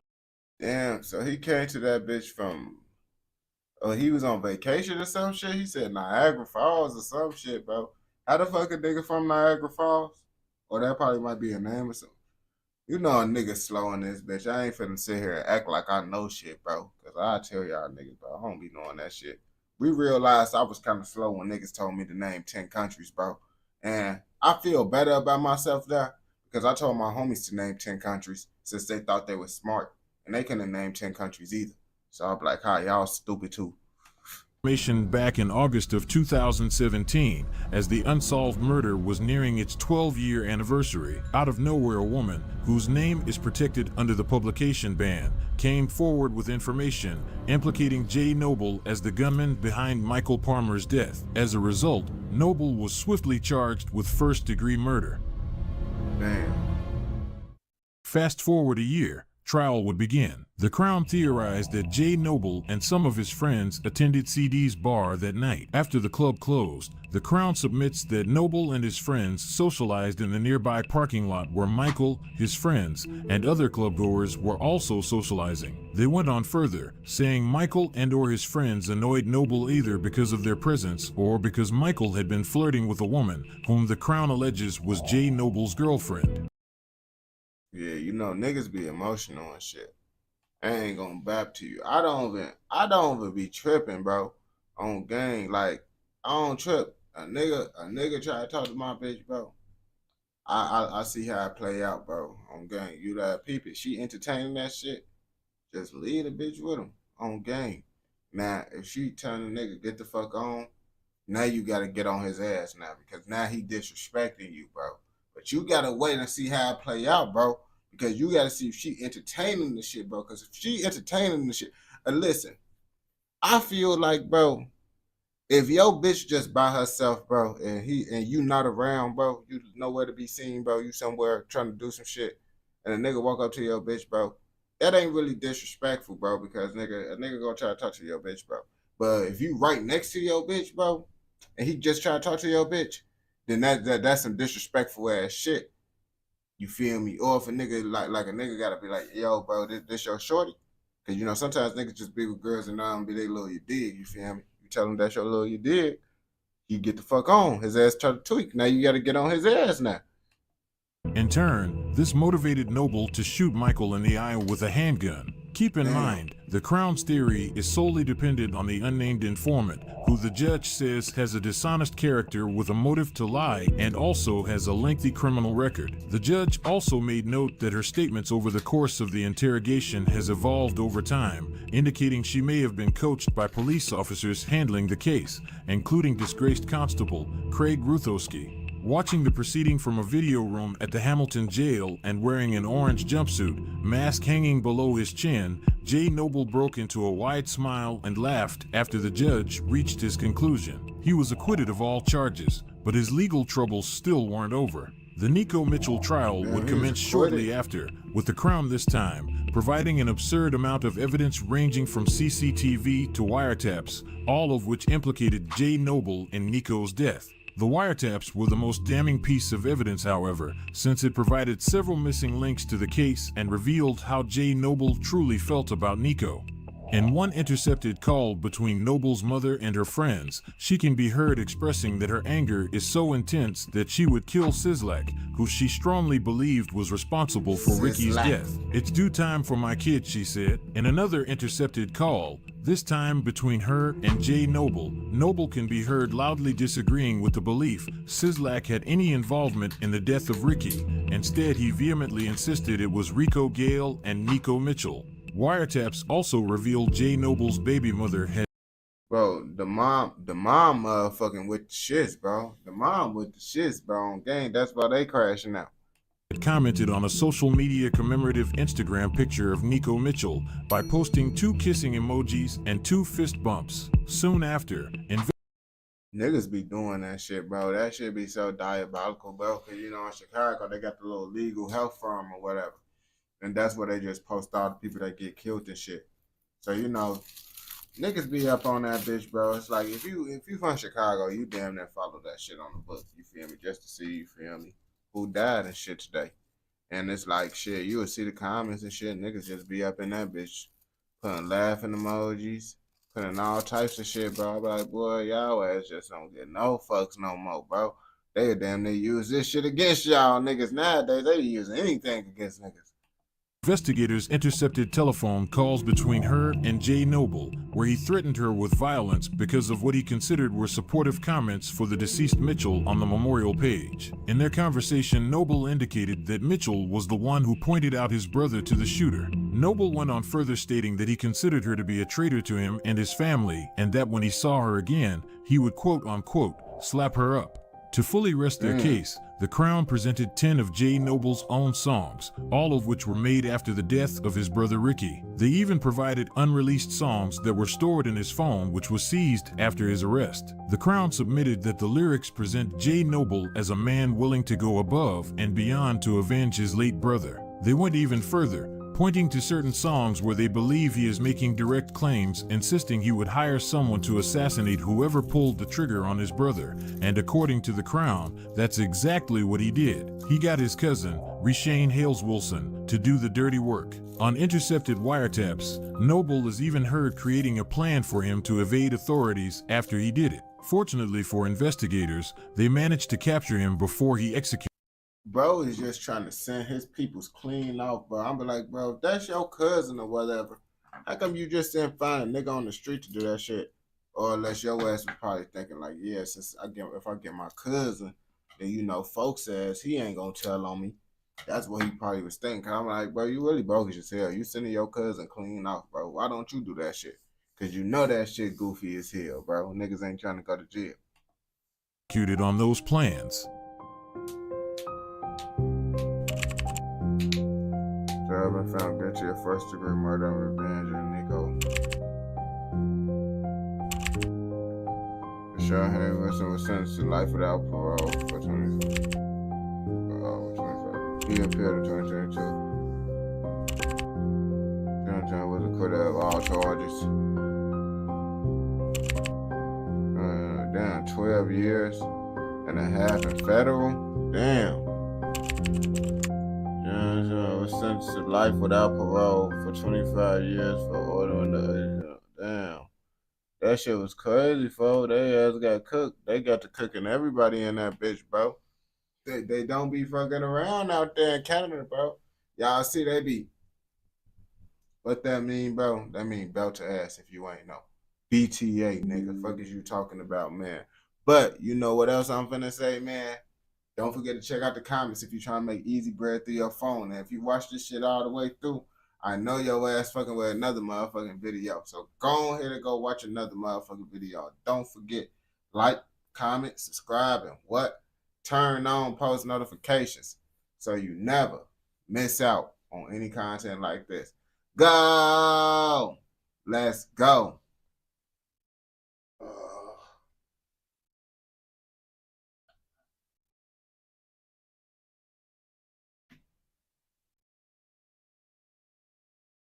Oh yeah, I was just in Pikes Codeine always. Okay,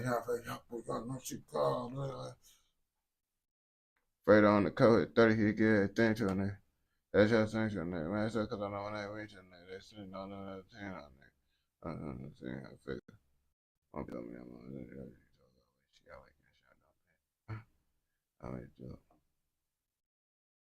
Lil Durk went from running the rap game to facing life in prison, and it all started with Quando Rondo. People think they know the story, but today we're breaking the whole thing down and diving into the shocking details that most rap fans have never heard before. Quando Rondo came up in the— Alright, bro, since you said you gonna tell me some shit I never heard before. Since you said this shit only 17 minutes. He said he gonna tell us some shit we never heard before. Got the Lil Durk and Quando Rondo situation. Whoop the fucking do we heard about this shit so many times, but shit. What's gonna hurt again? We ain't. Shiver me timbers. Ha ha ha, that shit's scary. Everybody know, fuck. Lil Durk is in jail. But do y'all know what led up to Lil Durk getting locked up? That's what lots of motherfuckers don't know. You feel me? Y'all think y'all know the motherfucking story, but you don't know the motherfucking story. You know how I know y'all know? Y'all don't know the motherfucking story? Because y'all ain't watched this video right here. So come on, let me show you this motherfucking shit so y'all can see how this Quando Rondo Lil Durk beef even started. Lil Durk went from running the rap game to facing life in prison, and it all started with Quando Rondo. People think they know the story, but today we're breaking the whole thing down and diving into the shocking details that most rap fans have never heard before. Quando Rondo came up in the streets of Savannah, Georgia, repping the Rolling 60s neighborhood Crips. He got active in the trenches when he was a kid, but Quando eventually decided to switch up how he moved and started dropping music. The first track that helped him blow up was called I Remember. Quando dropped it in 2017. They know some, I remember, nigga, I remember, nigga, I remember, nigga, I remember. And that shit was busting, bro. That shit came out my sophomore year of high school. That was 2017. He said 2017. 2017 was like my sophomore year of high school. The Lil Baby hopped on a remix and it ran up crazy numbers. By that point, Lil Durk had been in the rap game for years and was one of the hottest drill rappers from Chicago. Linking up with NBA Youngboy was the biggest thing for Quando's career, but Lil Durk helped him out too. Quando and Lil Durk jumped in the booth together for the track Other Side. And Lil Durk raps, that shit. And I can't forget the Trenches. They're my blood brothers. Shout out Quando Rondo. He a Lil Boss. And they say I'm super savage. That's the hood fault. Lil Durk allegedly didn't even charge Quando for the feature and was just trying to help him get his career started. And in the same year they dropped Other Side, Quando and Lil Durk were both featured on Shock Lizzie's track Problems. Durk shouted Quando out again on the track and rapped, "How you gonna lie and go along with the bitch?" What? Quando sip red, but I know he a Crip. Come to my crib, you can't come with a bitch. Damn, bro. So they got multiple songs. I didn't even know they had this many songs with each other. I ain't gonna lie. Honestly, I just thought Lil Durk and NBA Youngboy had a song. I didn't know they had these songs. Well, I did know at what point, but I forgot they did that shit. Draco Shells, it come with a kick. Durk showed a lot of love to Quando back in the day, and when they linked up again on Quando's track Safest, Durk said, "We not scared, we did what we did. Real niggas checking, and the kids having kids. They going out, wanting gun laws, but it is what it is. Public fenders don't even care. They're trying to plead you out your shit. Quando, Trench Baby, one of my favorites." I ain't gonna bap to you, bro. Quando, Rondo, and Lil Durk, it actually seemed like they cool peoples. Like, King Von and all of them was cool peoples, bro. I feel like, bro, because you got to think about it, bro. Quando Rondo ain't really have shit to do with the beef, bro. He ain't. He ain't for real, bro. It was the motherfucking NBA Youngboy and King Von shit. They ain't really fuck with Youngboy ass like that. And motherfucker, they fuck with Youngboy, but I feel they ain't fuck with Youngboy like how they fuck with Quando Rondo. I honestly felt like they fuck with Quando Rondo more. That's why motherfucking King Von just punched on motherfucking Quando Rondo and shit, because they actually fuck with Quando Rondo. And I feel like they low-key probably feel some type of way that Quando Rondo was with NBA Youngboy and shit. I know they felt some type of way. But I feel they actually generally had love for Quando Rondo and they fuck with him heavy. It's just NBA Youngboy and that situation happened. Quando and Lil Durk weren't just sending verses back and forth over the internet. They were cool in real life too and kicked it together in Chicago. Quando was cool with King Von too back then, and Quando even dissed Durk and Von's ops from 63rd in Chicago. Everything was cool with Quando, Lil Durk, and King Von, but that all changed when Quando's homie NBA Youngboy started beefing with Von. King Von and Youngboy didn't have any problems back in the day, and Von allegedly even wanted to get a feature from Youngboy. But then Von was listening to NBA Youngboy's track Play With Us on Instagram, and he said that Youngboy had caps in his raps. Fuck Youngboy talking about on this song, bro. What? He talking crazy on this man. Oh, yeah? He ain't even like that. Oh! On his ass now. They ass playing, bro. They ass playing, bro. But I don't know, but me being from Chicago, bro, niggas do that shit all the time, boy. A nigga motherfucking, like, for example, right? A nigga that you know, you feel me? A nigga get him a gun for the first time, bro. Niggas joke around, boy, your ass knobbing like that, boy. Your ass ain't gonna do shit with that bitch. You can tell how folks was. He be like, oh, what? Huh? Like, that's how niggas play around, bro. Boy, your ass ain't gonna do shit with that bitch, bro. Your ass steady bapping, bro. Like, that's how niggas be fucking around with niggas. Like, I don't think it was, like, on no real serious shit, bro. No real serious shit. I feel like it was kind of like some subliminal shit in a way, because niggas, when they do that shit, they low-key kind of feel that way. But at the same time, niggas be joking around like that way a lot, you feel me? Like, boy, your ass not even like that for real. Why you bapping, bro? On his ass. Cap. You got cap in your rap. Then King Von took the disrespect up a level when he posted some photos where he was hanging out with NBA. He said, you got cap in your raps. Nah, that's why I said he was low-key real serious, but he wasn't serious at the same time. It's kind of hard to explain, bro. Youngboy's baby mama, Jania. Then Youngboy responded with a photo of his son and said, I'm gonna make sure that my son fuck your daughter since you trolling, bitch. And at the same time, King Von and Youngboy were going back and forth. Their homies started jumping into the beef too. Before all the drama started, Quando and a lot of Youngboy's other homies were tight with the dudes in Chicago. And Lil Durk's homie Lil Reese said they even kicked it at his crib back in the day. It wasn't no beef or no shit that, you know, like some of his homies would come to Chicago and pull up to my crib and shit. I don't really like no beef and shit, but bro, it was all love, bro. You gotta understand, bro, man. Most Chicago motherfuckers, man, I feel like Chicago one of NBA Youngboy biggest supporters. I'm not finna sit here and bap to you. Niggas might sit here and say all that shit, making it seem like, oh, Chicago hate. Boy, Chicago love Youngboy. I'm not even finna bap to you, bro. Them niggas in O Block, damn, they be bumping Youngboy, bro. I know for a fact them niggas. I know for a fact niggas ain't just stopped listening to Youngboy over that situation. Niggas might be sneaking listen to they probably ain't listening to his new shit, because I don't listen to his new shit, but who ain't gonna go back and listen to some old Youngboy? You can't tell me you don't go back and listen to no old Youngboy. I'm not believing that shit. I ain't gonna back to you, bro. You know how that shit go over the time. Durk and Reese's situation was kind of weird though.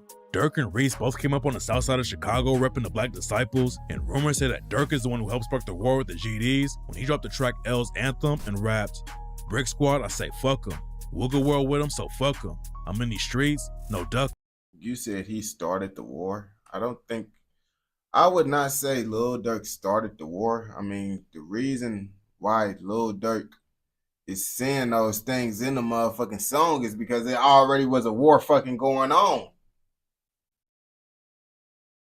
Like, come on, bro. Come on, we gotta use that fucking noggin. That's the reason why he's saying this shit, because the war was already going on. You talking about he kicked that bitch out. You talking about, bro, you probably say he added more gasoline to the motherfucking fire with this shit. Lil Jojo was a GD who rep Brick Squad, and he clapped back with the track BDK and raps, "You ain't with the shits, so stop the fucking flexing. Fuck trying to wife a bitch, they out here stretching." Dirk say fuck Brick Squad, so I can't wait to catch him. Squeeze his fucking 40, now they got him on the stretcher. Lil Jojo was also clowning Lil Reese, and Reese told him, "I'ma kill you." And later that same day, Lil Jojo got shot to death. The BDs and GDs were both sending shots to the other side. And in 2011, Lil Durk and Reese both got booked for shooting FBG Butter and his homies. Reese and Lil Durk were tight, but then Lil Durk had a falling out with Chief Keef in a situation. What motherfuckers don't know, niggas don't know this shit, and I be trying to tell niggas, Lil Durk and Lil Reese was one of the best Chicago duos, bro. I ain't gonna say they was the best, but shit, honestly, bro, of course Herb and Lil Bibby, the top Chicago duo, bro. And you know, man, niggas might say, oh yeah, bro, I don't know what the fuck I'm talking about. Lil Reese and Lil Durk, my second on gang. And it's just what the fuck it is, bro. And if you got a problem with it, bro, I don't want to hear that shit, nigga. I don't, bro, because I'm telling you what it is, bro. Go listen to that old Lil Reese and Lil Durk, then you gonna understand. Situation changed. Keith was the first one to blow up after Don't Like dropped, so he was making millions of dollars while everyone else was stuck in the streets. According to King Von, one of their homies ended up getting locked up, and they were trying to get the money together to post the bond. They needed an extra $7,500, so they asked Keith if he could chip in. Keith said he would do it, but never actually came through with the money. Dirk ended up getting locked up for a gun charge around the same time. Back then, Dirk wasn't on the same level as Keith in the industry and didn't have the money to post bail. Keith also didn't help him out, so some of his old homies felt like he got rich and turned his back on them. Some dudes from O Block ended up running up in Chief's crib and stealing. I mean, from the outside looking in, bro, it do look like Chief Keef got rich and left them motherfuckers behind. Like, folks, Chief Keef, O Block this, O Block that. Folks get rich. No O Block in sight. On gang. That's how I really look. I ain't gonna back. On the chain and some other random stuff, and after that, Keith left Chicago and never went back. There was a lot of drama with Chief Keef and some of the BDs who he came up with, and rumors said the situation got so heated that Lil Reese choked Lil Durk at a club. Other sources say the story is capped though, and on the track Rumors, Durk raps, "What you know about popping out and trying to hit their face first? They're like Smirk, he'll ask me tripping, better put your case first. Choking who? I heard them rumors, niggas better play slow. I don't want no niggas who you catch, I want the one I paid for." Reese and Lil Durk might have had some issues. Oh, Lil Durk talking crazy in that one, folks. He said niggas better play crazy. Niggas know better not to entertain that bullshit, bro. He getting on that ass, Lil Reese, bro. What the fuck you finna do about it? No, I'm just fucking around, bro. I'm just fucking around. Back in the day, but by the time Von started beefing with NBA Youngboy, the situation had already been squashed. And after Youngboy clapped back at Von, Lil Reese started taking shots at Quando Rondo and said he was gonna put hands on him. Some people thought Lil Reese was just dissing Quando because he was tight with Youngboy. But what made it weirder is that Reese already had a little drama with Youngboy in 2019. Somebody on Twitter told Reese that he should get a feature from Youngboy to get his own music popping. And Reese clapped back and said he wasn't gonna pay that little boy to get on a track with him. He like, boy, I ain't gonna care. Lil Reese don't seem like the type of nigga to listen to NBA Youngboy. Like, you gotta understand, it's a certain type of motherfucker. Lil Reese don't look like the type of motherfucker that listen to Youngboy. If you really look at Reese, it don't look like he type of motherfucker. It don't even look like they even sound good on a song together. I ain't gonna bap to you. It's not clear why Reese started going after Quando like that instead of dissing Youngboy, but Quando said Reese wasn't gonna do anything and said that he was gonna fuck a nigga life up. Man, that nigga ain't gonna do nothing. I need you to fuck a nigga life up. Then Quando's homie Lil Tim jumped in and said that the Chicago dudes better stop talking about Quando. Everyone knows that Lil Tim allegedly pulled the trigger and ended up killing King Von in Atlanta after Von ran up on Quando and started. Look at all them niggas. Take a look at all them niggas, bro. So, cause I see when niggas be like, oh yeah, Quando, Rondo, Lil Tim, he a bitch, he a goofy. How? It's 30 fucking niggas there. It's 30 fucking niggas there, bro. The nigga, the only thing he can do is shoot. started swinging. And rumors said that King Von didn't think Quando and his crew were really about that life. Even after Lil Tim allegedly killed Von, Lil Durk. That's the main reason why they fought him, bro. That's the main reason, bro. I feel like if King Von would have saw Quando, Rondo, and them as some niggas that would pop them, bro, they would have approached the situation whole differently. But he feel like I ain't gonna cap to you. King Von, he not the type of nigga that I feel like that if he could fight you, bro, he'll damn near fight you, bro. I don't think folks one of those niggas that just gotta rely on his gun, bro. His ass will fight you if he don't think you got a gun. I feel if he knew Lil Tim had his pipe up on it, bro, he would have acted totally different and he would have approached the situation different. Like, hey, bro, we need to get our blick. We gonna have to pop these niggas, bro, on game. Cause who the fuck finna fight a nigga knowing a nigga got a gun? You feel me? That's King Von underestimating a nigga though. Cause lots of Chicago niggas, bro, niggas got this shit bad, bro. They go to another state or whatever, bro. Yo, good morning. They go to another state. They think all these niggas in the other states are just bitches. They ain't like that. They ain't like that like Chicago motherfuckers. And damn near every Chicago motherfucker got that mindset, bro. And then that would get a motherfucker fucked up in the other state because you thinking a nigga ain't really like that. You trying to put your hands on him showing that he a little boy. He end up blicking your ass down because you think they ass ain't like that. Durk went on DJ Academic's podcast and called Lil Tim a nerd type. That shit fucked everybody up. Like when a real gangster, you know what I mean? When a real gangster get took out by like a nerd type. Quando clowned Durk over the interview and said the nerds got 7 of them last year. And it seems like everyone involved with the situation had no idea how savage. I mean, bro, what the fuck is a nerd? Like, come on now. You gotta be real as a grown man, bro. What the fuck is a nerd, bro? That's some high school ass shit. And at the end of the day, bro, a nerd could pop a nigga, bro. That shit don't mean shit. But that's why he said, he didn't say a nerd couldn't pop a nigga. He said he just fucked up with a nerd do pop a real nigga. But it's like, nigga, what's a nerd, bro? That shit just like, you gotta explain what the fuck that shit is, bro. Because I don't know what the fuck a nerd is, bro. That shit really, like, bro, that shit, bro, that's some high school ass shit, bro. Calling a nigga a motherfucking nerd, bro. Like, what the fuck? I mean, if you motherfucking got braces, big ass glasses and shit, yeah, we're gonna be like, boy, your ass look like a nerd, bro. You look like a nerd, bro. I don't know what the fuck a nerd is, though. Acting like a nerd, though. I ain't gonna bat. Oh, yeah, probably like, oh, yeah, the square root is 64, this, that, and, but who the fuck acting like that, though? Lil Tim and some of the other Savannah dudes really are. Before Quando jumped into the rap game, Lil Tim and him are both affiliated with a crew in Savannah called Only the Mob, aka OTM. And in 2016, OTM sparked a war that tore up the whole city. OTM was beefing with VBS and the 1100 Block Gang, which were linked up under the 2X gang umbrella. OTM and their ops started shooting each other back and forth, and rumors said that Lil Tim was putting in major work for OTM. Quando raps about Lil Tim putting pressure on their ops in Savannah on the track Dead Guy and said, walk around that corner with that Glock in your hand, let them know what's what. Nigga try to kill Lil Tim, got shot in his hand, that's all we smoking, burning, screaming that number that come right after 10. Late night we screaming murder. Some people claim Lil Tim caught 4 bodies. This nigga is stupid, bro. Screaming that number that come up right after 10. 11? 11. That's 11. This nigga is not the brightest. He's not. You said spinning up 11?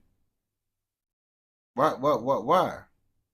Screaming that number that come after 10. Well, I'm slow. What the fuck is 11, bro?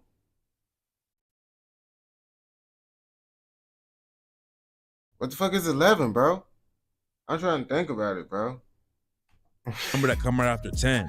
Late night we screaming murder. Some people claim Lil Tim caught 4 bodies in Savannah before he allegedly killed King Von. And on the track Purple Baby, Quando allegedly confirmed the rumors and raps.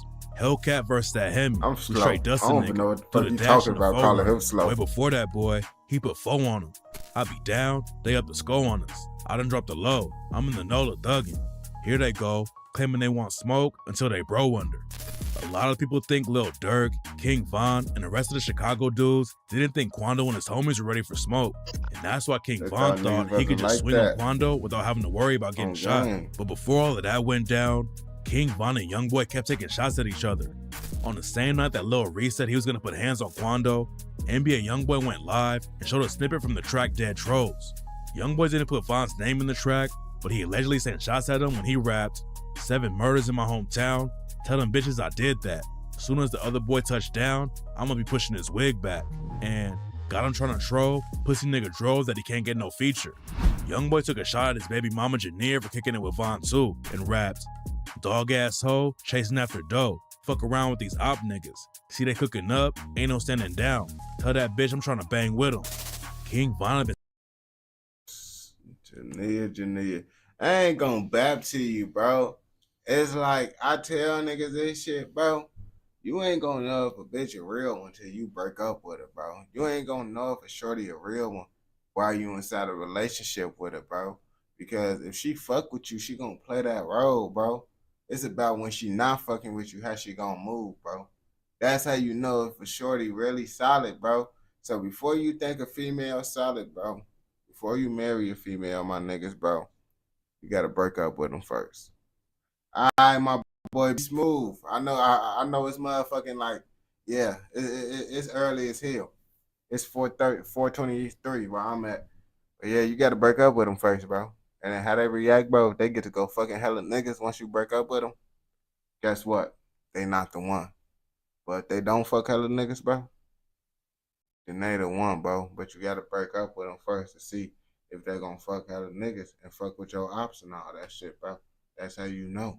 Because why would a bitch fuck with your ops and you cool with her, bro? You gotta get a bitch that ain't gonna fuck with your ops or y'all not on good terms, though. Okay. Been spending a lot of time in Atlanta right before he died, and Youngboy allegedly sent another shot at him with the line, travel around with hella troops. I got pictures of you, little pussy bitch. Plan on staying something in Atlanta too. Won't get up with me, but I don't fuck with you. Then Youngboy made it clear he was talking about Von and raps, I'm like eeny, meeny, miny, mo. Put my ops in a row. Leave one dead, I leave one dead. D Rose, he way from the Bulls home. Too much money on me, bro. Hold my chrome. King Von had been dating Asian doll, and Youngboy trolled him by linking up with her in the studio. Youngboy dropped a snippet of the track, and King Von hopped on Twitter and said he would post something that would make Youngboy stop claiming his kids. He did some shit, but Asian doll, bro. That's what be blowing me about Asian doll, shorty. How the fuck your ass motherfucking saying you King Von this, you King Von that, and you got this tattoo and shit on you. But bitch, you was fucking with motherfucking Youngboy. You went to go link up with Youngboy. But you love King Von so much. All that fucking bappery, bro. All that bappery will not stand in this motherfucker.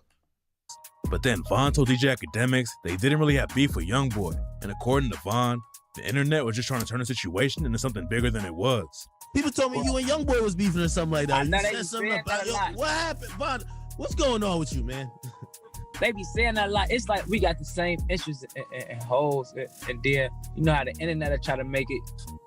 Don't tell me I got problems over girls. No, it's the internet, gang. It's the you know, they'll try to make it like that because it's the internet. You see what I'm saying? Von said it wasn't real beef. Nah, you gotta think about it, bro. You gotta think about it, my nigga. It wasn't really no real beef because he punched him. He tried to fight him. Chicago niggas ain't finna fight no nigga that they really got beef with, bro. They damn near gonna pop a nigga now, bro. In these times, bro, a nigga ain't finna fight no nigga. Fights is only for people that you motherfucking don't got no real beef with. I ain't gonna lie to you, bro. Ain't no nigga currently, bro, when King Von died, bro, being a Chicago nigga, bro, ain't nobody fighting no nigga that they really got beef with, bro. Niggas just not doing that shit. So when King Von said it ain't no real beef, nigga, I don't think it really was no real beef. Like, you know, niggas get they little niggas get into it, bro. But it wasn't no real beef, and you could tell just by King Von fighting him over the situation instead of taking it a different route. You feel me? Beef, but it was obviously on sight for him. Because when King Von spotted Quando outside the club in Atlanta, he walked him down and immediately started throwing punches. Before Von got killed, Lil Durk and Quando weren't really beefing. They were clearly on opposite sides of King Von's beef with NBA Youngboy, but Durk and Quando didn't take And they had pipes up on them, bro. They had pipes, you feel me? Because I think some of King Von homies was shooting this shit, you feel me? So if they wanted to take it differently, bro, they could have just popped Quando Rondo. That's why I'm trying to tell you, it wasn't no real beef. But once King Von died, that's when it became real beef, you feel me? I ain't gonna back to you. Take any shots at each other. But after Von died, Lil Durk allegedly put a bag on Quando's head and almost got him killed twice. A few months after Von died, Quando had a show in Georgia. But why Quando though? Why not Lil Tim? Why not try to get Lil Tim? Like, I understand you probably just try to get Quando Rondo because folks says he they rapper. And Quando Rondo going down, damn, they're going to be more impactful than motherfucking Lil Tim going down, which is understandable. You feel me? But it's like, nigga, come on now. Lil Tim the one that did it. I honestly want Lil Tim knocked off the face of the earth, not Quando Rondo. Quando Rondo just got his ass beat, bro. What you expect him to do, bro? He ain't do shit. Somebody shot at his crew later that night. One of Quando's homies got hit in the hand, but rumors are flying that the shooters were paid for by Lil Durk. Around the same time, Durk was getting clowned like crazy, saying he didn't slide for Von. And right after Quando got shot at, Lil Durk dropped the track Still Running with Lil Baby and Meek Mill and rapped, "Must be out of your mind. You think we ain't spinning for bro? We spinning for sure. Had a switch on me, not a 38, dummy boy. We spinning for ghosts. They put up for shows. We spinning the cribs and traps for sure. We spinning the shows. And we do it for Von. We don't wait till it died down. We load and we do it tomorrow. We do it on feet. Ask all the ops about us. And who say we shoot out the cars? That rolls better be bulletproof, little nigga. You know we gonna shoot at them stars." Quando was dissing too though. Right after Von got killed, Quando dropped the track End of Story and raps, "Blood on your brother on the ground, go pick your mans up. Damn right, we screaming self-defense. He should've never put his hands on me. Look at the footage, that's all the evidence. See, the pussy nigga shouldn't have ran up on me. Who the fuck said that I was hiding? I'm still riding around with them bands on me." There were already rumors that Lil Durk was gonna put a bag on Quando's head, and Quando rapped about it when he said, "Million on my head, that's what they say. That's all you got? Bitch, make it 8. Come run up on me." I ain't gonna back to you. Quando Rondo, bro, he was talking that shit. He was most definitely talking that shit. When that little King Von situation happened, I already knew Lil Durk wanted to get on his ass when he dropped that End of Story. I ain't gonna lie, that shit was kind of raw as hell how he dropped End of Story because King Von made crazy story. I believe that's the reason why he did it. You feel me? He knew that shit was gonna break the internet by doing that shit. I ain't gonna lie.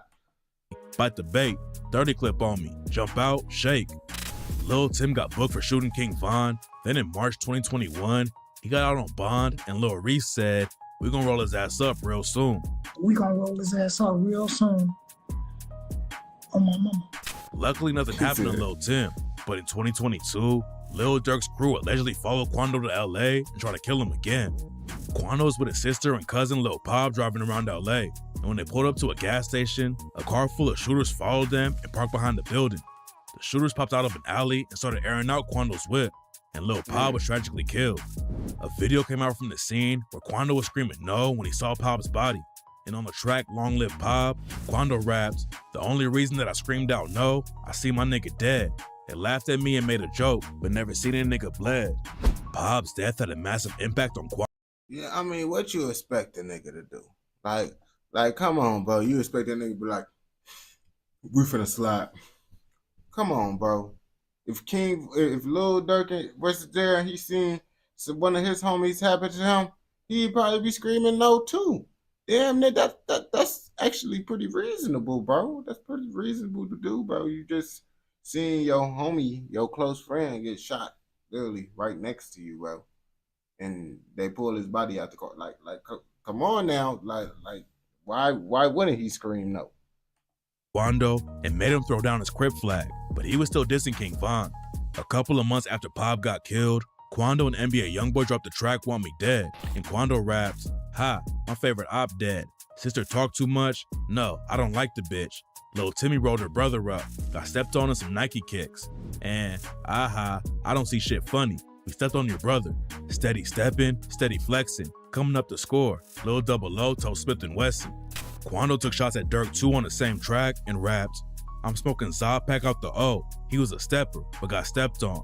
The other rapper is Big Bro. It's been a year. We still ain't vanished. Quando also dropped the track Soul Reaper in 2021, and in the video for the track, Quando and his homies kidnapped and killed a Lil Durk lookalike. But eventually, Quando decided to move on from the drama and even said he would squash the beef with Lil Durk because they're both Muslim. Quando also said that the King Von situation should have gone down a different way. And at the end of the day, bro, all this bullshit that we talking about is stupid shit that could have been handled a totally different way. It could have been handled to the point where a song and $3-4 million could have came out the shit. Lil Tim eventually beat the King Von case, and he said that he never had beef with him. Quando and Lil Tim both said they didn't know it was King Von who ran up on Quando until the next day. And Lil Tim said he wouldn't have ever done anything to Von if he didn't swing on Quando. I was like, damn. If Brian did that stupid shit last night, his ass still would have been alive. What else can you expect Lil Tim to say? Like, niggas to be like, like, because if it's the other way around, and King Von did that shit for one of his homies, he a real street nigga. Niggas should have known to not put their hands on motherfuckers this, that, and the third. But it's the other way around. Oh, not Lil Tim Goofy, this, that, and the third. Nah, bro, that's just what a nigga from the streets gonna do. They see their homie getting beat up, and there's a whole bunch of people with the motherfucker that's beating up their homie. It looked like Quando was trying to move on from the whole King Von situation, but Durk never stopped taking shots at Quando. Durk clowned Quando for screaming about Lil Pop on the track War About It and rapped, I just swapped some Glocks from 2-3 of them blocks, ain't let a round off. And them niggas heard their man scream, they gotta turn the sound off. And he say no, I'm thinking he let a hoe got him. He say no, I said let's go to war about it. Where he go? You better know the more got him. And on the track Same Side, Durk dissed Quando again and raps, y'all laugh when bro died. When yo bro died, turned to a crybaby. Jumped out on both sides with a 4-5. That boy can't hide, can he? Durk even sampled Quando screaming after Lil Pop died and used it in an unreleased track. Durk was dry snitching on himself in interviews too. After Pop died, Durk told DJ Academics that people weren't saying Slide for Von anymore. You get triggered by the Beat slide. the shit out of this little ass, man. What are you get talking triggered about? by the Slide for Von comments. I don't know if people still say it. For some reason, I just don't see the comments no more. His ass triggered by the comments, bro. His ass triggered by the motherfucking comments. I ain't finna bap to you. The way he looked when his ass brought up the comments, he like, I don't see them bitches no more. You feel me? His ass was mad as hell. For some odd reason. I don't know. Might be the water. A lot of people thought Durk and his crew were When niggas be annoyed and that make them feel some type of way, niggas do get sarcastic. Folks ass did get sarcastic now. We see it, Durk. We know them comments made you feel some type of way. The comments got to you, brother. You just might not want to admit it, though. were involved with the hit, but it took a couple of years for the cops to put the case together. Then in 2024, they booked a bunch of... But I'm not going to say the comments is the reason why he slid and did that shit. But to say the comments ain't make him feel no type of way, that shit most definitely made him feel some type of way. OTF affiliates for pulling the trigger on Lil Pop and arrested Durk for paying for the hit. Durk tried to fly out of the country before the feds could get to him, but the feds caught him while he was headed to the airport, and now he's facing a life sentence for ordering the hit. And while he was locked up, Durk's situation got even worse when the news broke that the cops think Durk might have paid for another hit that went down in Chicago. Why folks creeping like that? His ass look like a motherfucking them cartoon niggas trying to sneak into a nigga house, bro. His ass stumping in them big ass boots. In 2022, a GD named Stephon Mack was shot and killed outside of the Youth Peace Center in Chicago, and the cops think Durk paid for the hit to get back for his brother D-Thing. Oh, D-Thing was killed outside of a club in Harvey, Illinois in 2021. Stephon Mack... Bro, the first problem is, bro, why the fuck was D-Thing at a club in Harvey? Like, y'all might not know what Harvey is, but Harvey is a suburb. But if you go to Harvey, you would not know that's a suburb. Like, Harvey is a very dirty place. And they do be tweaking out in Harvey, too. They be tweaking in Harvey. And it's like, boy, you rich as hell, nigga. And you come to Illinois to be in Harvey, bro. No one want to be in Harvey. I don't even think the people in Harvey want to be in Harvey. I ain't going to bap to you, bro. But but the motherfuckers that's from Harvey, they do love Harvey to death. Mac was affiliated with a set of the GDs called Smashville, who police think were responsible for killing D-Thing. They arrested two dudes named Anthony Montgomery and Preston Powell for Stephon Mack's murder and found out they had ties to Dirk. One of them was in one of his music videos, and they found text messages mentioning Dirk and OTF. Now the feds are claiming that Dirk ordered the hit on Stephon Mack in retaliation for killing D-Thing. Quando Rondo was moving on from the Lil Durk beef, but he dissed him and King Von one more time in August 2024 when he dropped the track Could've Been Me and raps, "Your homie got shot 5 times on a video. Hop out on their feet, no drive-by. I'm trying to get him gone. Switches on a big 4-5 with a 50 on it. Switchy, we gon' hit him both sides. Got a switchy on." And he said we scared to come outside. When they want to score, I got that 30 on my side. Everybody picked a side. There's way too much dick riding. But after Lil Durk got arrested, Quando hopped on IG and said he was gonna forgive everyone he had beef. Bro, what the fuck, bro? That picture, bro. That weird ass picture, bro. He gotta get the fuck on with that shit. With. Then he dropped the track Life Goes On and said, "Beefing with the same color on my skin, same color of the hammer. Young niggas around here beefing about the color of a bandana. That's why I put my flag down and picked up a Quran, because life goes on." It seems like Quando really wants to just leave the Lil Durk beef in the past, especially because he's dealing with his own legal issues too. Quando pleaded guilty on a drug charge, and now he's heading to prison for a 33-month sentence. Catching a case like that is tough, but Quando said he's gonna sit down and really figure out how to move forward when he comes back home. Quando feels good about the case, but Lil Durk's situation is way worse. His trial just got pushed back to October 2025, but the news also broke that the cops have 20,000 pages of reports and 230 gigabytes of data to use as evidence against him. Rumors say that the cops are trying to tie Lil Durk to even more murders right now too, and there's a good chance he'll end up going away for life. What makes the beef between Lil Durk and Quando Rondo even worse is that they never really had personal issues. It all started with King Von and NBA Youngboy sending shots at each other. Then the situation kept on heating up. Durk and Quando were always cool, but the beef ended up getting so crazy that Lil Durk allegedly sent shooters at Quando, and now Lil Durk might stay in prison for the rest of his life because of it. Yeah, I ain't gonna back to you, bro. It's crazy. Everyone down there that's involved in this whole King Von situation, damn near died or in jail. Quando Rondo in jail, NBA Youngboy in jail, Lil Durk is in jail. O-Block Louie, he survived the shooting, but he ended up unfortunately dying and shit. That shit, wow, that whole situation just bad luck. I ain't gonna back to you, but Lil Tim still, he still out here though, so I guess shit, I don't know, man. But if you watch this shit all the way through, I know your ass fucking with another motherfucking video, so go ahead and go watch another motherfucking video, and don't forget, like, comment, subscribe, and what? Turn on post notifications, nigga, so you never miss out on any content like this. Go! Let's go. What are y'all talking about? 4:40 in the morning, bro. O-Block 5, they done OGS 6. If I suggested, bro, if you had time. That's You said 17. Who made the thing? 'Cause I ain't gonna bap to you. The other Ireland motherfucking folks ass tweaked. Well, his ass was on that bullshit.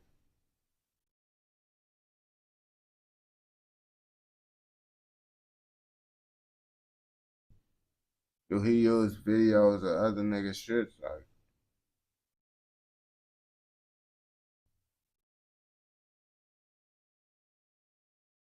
about move up ass.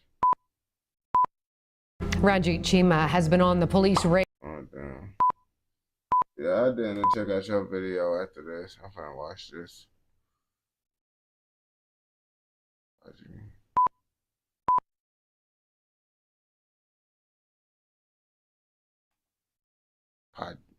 Punjab.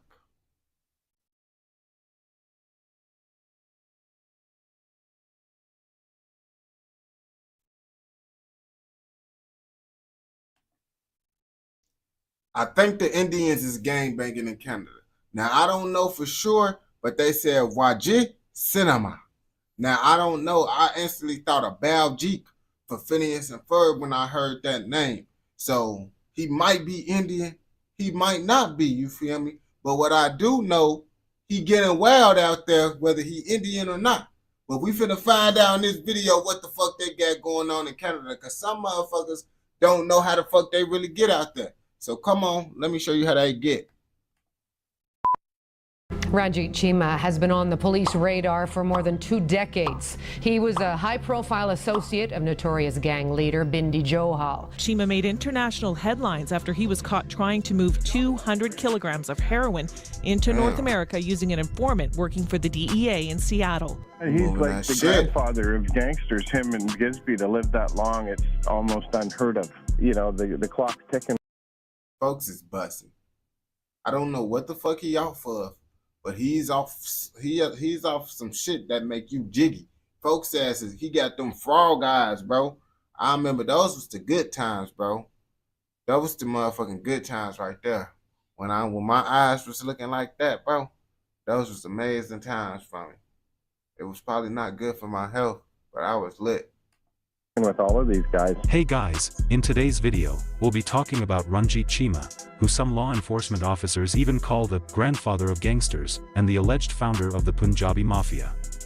He was a gangster and drug trafficker who operated in Vancouver, British Columbia, for over 2 decades. Ranjit is quite the slippery one. Finding information about his early life wasn't easy. However, we were able to find more about his childhood from a letter he wrote to a California court back in August 2008. He was born in 1968 in a tiny village in Punjab, India. Not many years after his birth, his so I was right. I was motherfucking right, bro. Off the name, I'd be like, he gotta be Indian. And I was right. I know my coaches, nigga. I know my coaches. That's what y'all cannot take from me, bro. Y'all say us Americans don't know about nothing. I knew he was Indian. I knew he was Indian. So you can't say I don't know nothing about diversity no more. His father decided to move to England in search of a better life for himself and his family. Damn. Later on, when Ranjit was 10 years old, they moved again and settled in Canada. According to the letter, Ranjit used to work collecting berries with his mother.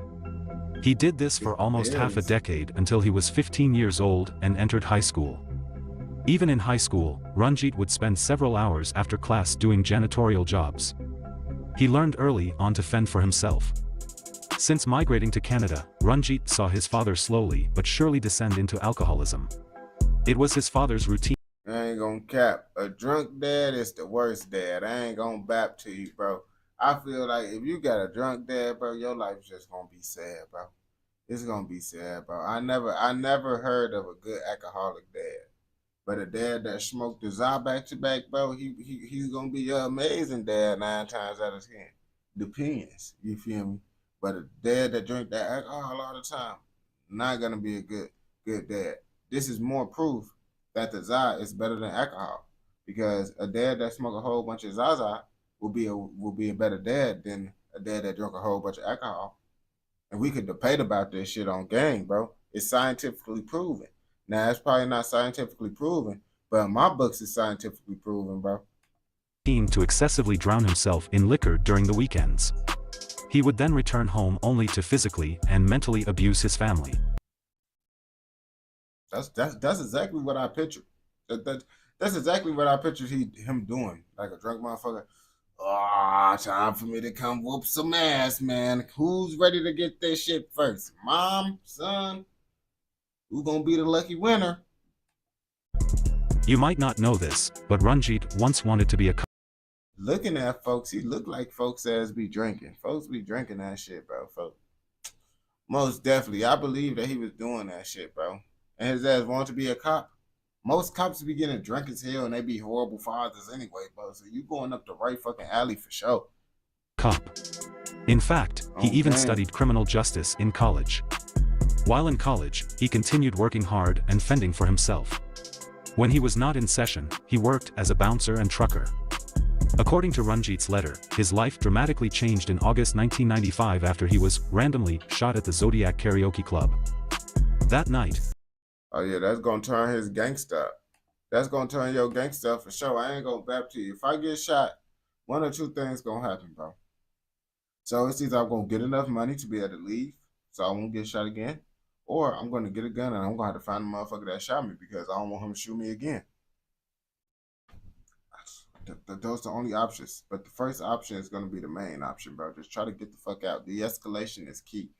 But nigga, I feel like, bro, if a motherfucker popping you, my goal is when a nigga trying to kill me, hopefully no one don't try to kill me, but if they do, I'm gonna pop their ass while they trying to kill me, so I can get off on self-defense. So I don't gotta worry about all that. Oh yeah, you gonna go to jail because you decide to, you know, pop him after the fact he stopped trying to kill you, and you trying to get back after the situation is over. So that's why I'm just gonna try to do it when motherfucking, you know, the nigga is doing it. You feel me? So I don't gotta deal with none of that bullshit. He took 5 bullets to his chest and abdomen. Ranjit was critically wounded and spent 6 weeks in a coma. Luckily for him, he survived the incident. The paramedics accredited Ranjit's survival to his heavy steroid use. Life was never the same for Ranjit after the incident. He now had to deal with post-traumatic stress. Well, I heard the Roy's make your Peter Wacker small. Do the Roy's really make your Peter Wacker small? I never really seen the benefits of like the Roy's, bro. I always hear bad shit about steroids, bro. Like that shit don't be the effects of that shit, bro. You just being overly buff, bro. Females don't even like you overly buff, bro. I ain't gonna cap to you, man. Females low key like the little belly now, bro. The little lean gutted shit, bro. I ain't gonna the little beer belly. It depends on how like you just can't be all over the place. They like real skinny people. Them bitches don't want them real buff. You think bitches want niggas like The Rock? They maybe want The Rock because it's money. But you think they want an overly buff ass nigga like The Rock, bro? I don't think so. The Roy, man, I heard the Roy's make your Peter Wacker small, bro. I heard that a long ass time ago, bro. That they make your Peter Wacker small, bro. And then you gonna look, and then you gonna look weird as hell when you older. Syndrome and depression. His letter also stated it was around the same time that Ranjit started abusing alcohol and doing hard drugs like cocaine. Additionally, he also made friends with the wrong people that ushered him into the gang life. The U.S. authorities went through the letter's contents and sought confirmation from the Canadian police. This is due to the Canadian police having conflicting information about Ranjit's life. According to Canadian police intel, he was indeed shot that night at the Zodiac Karaoke Club. However, according to their intel, Ranjit was already active and well established in a gang. As a matter of oh shit, so that probably was the reason why you got popped, nigga. You see, he had us think, you sneaky motherfucker. You had us thinking this nigga was just an innocent motherfucker that got shot. Knowing this nigga was inside the motherfucking street shit. Folks was in the street shit. You should have let us know this shit, bro, before we had the whole conversation about an innocent motherfucker getting shot, bro. You could have let us know this shit next time, my nigga. Of fact, on the night of the incident, Ranjit was with his former associate, Ravi Kandola. Even before the incident, Ranjit was already in the police's bad books. He had been convicted of firing a gun outside the Southwest Marine nightclub. According to the police, why the fuck is a nigga shooting outside the club? You know motherfucking clubs got cameras and all types of shit, nigga. Yeah, you see, his ass look like he don't give a fuck though. He pulled out the handgun after disagreeing with the bar staff at the Wild Coyote Bar and Grill nightclub. Fortunately, nobody was hurt that night. Ranjit was taken to court where he defended himself by telling the judge that this aggressive behavior was caused by his steroid use. The judge sentenced him to 6 months in prison. Nigga tried to blame it on the Roy's, bro. Come on now.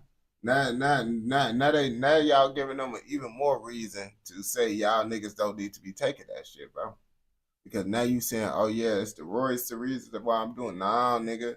Now you making it bad for all the people that's taking that shit. They gonna be like, yeah, bro, you heard about that other dude, bro. Folks shot up the club, bro. Okay, because he was off them Roy's. And now everybody that's taking Roy's got another allegation they got to try to beat, bro, because y'all already got the allegation about y'all Peter Wackers, bro. Now niggas saying y'all crazy. You take that shit, you turn crazy. And I did hear some shit about that shit too. I ain't gonna back to you. It make motherfuckers go crazy, but I don't know, bro. I ain't gonna lie to you. I like being a little twig. I'm okay with being a twig. I'll embrace me being a twig. I don't got a problem with that shit. There's more. In May 1995, Ranjit's name popped up at Bindi Johal's trial. According to the police, Ranjit was one of Johal's close associates. He was a serial drug distributor who partnered with Johal, and together, they trafficked cocaine. The late Bindi I ain't gonna cap to you. In that motherfucking picture, in this picture right here, it looked like his ass sniffed a fat ass motherfucking line before his ass motherfucking took that picture, bro. He had to, bro. You could tell he damn near got a little bit of white right here, bro. He got a little bit of discoloration, bro. A little bit of white residue, bro. You could see the tiny specks on his muzzle. Nah, I'm just fucking around. But I know his ass did and took a load, bro, for sure. He had to. On game. Distributor who partnered with Johal, and together, they trafficked cocaine. The late Bindi Johal is a famous name in the Canadian underworld. Hey, we heard about that. He was a gangster Johal. and self-proclaimed drug trafficker who was also active in British Columbia. Johal was known for his outspoken nature and disregard for authority, which led to him becoming Vancouver's first celebrity gangster. Back to Ranjit. You might be wondering, why was he writing a letter to the court in California? In 1998, Ranjit was arrested in the United States on drug trafficking charges. Damn, the authorities accused him of being the leader and mastermind of an international. And you see this why the American people be having that, be saying this shit about closing the borders and shit, because then they hear about shit like this, bro, and I'll be fucking with people, bro, but then I watch this shit and be like, damn, bro, is this what Donald Trump be talking about, bro? Cause I don't be knowing what the fuck Donald Trump be talking about when he be like, yeah, we gotta close the borders, this, that. I'm be like, yeah, bro, but is they really bringing in all that shit that you saying they bringing in, nigga? Yeah, they're criminals. Alright, bro. But then I'm watching these videos and shit, and it's like, is this what Donald Trump talking about now? You feel me? That's what I'm trying to figure out. Smuggling operation that wanted to import heroin from Pakistan into California. His goal was to exchange the imported heroin with cocaine from his Colombian connections. The U.S. authorities held him for 2 months until they released him on a $1 million bail as they went on with the investigation. Folks got that money on. Folks got that money on. I ain't gonna cap to you. If they hit me with $1 million bill, bro, just know y'all ain't gonna see me, bro. Y'all not seeing me, bro. It's over with. Hopefully, motherfucker, I beat the case or they don't give me a long ass time, bro. Because $1 million bill, bro, I'm over with, bro. I'm sorry to tell y'all niggas, I'm cooked. Additionally, the court ordered him to stay with his parents and stick to a 7 p.m. curfew. Ranjit then returned to Canada. They gave me a curfew. That was a part of my motherfucking bond conditions.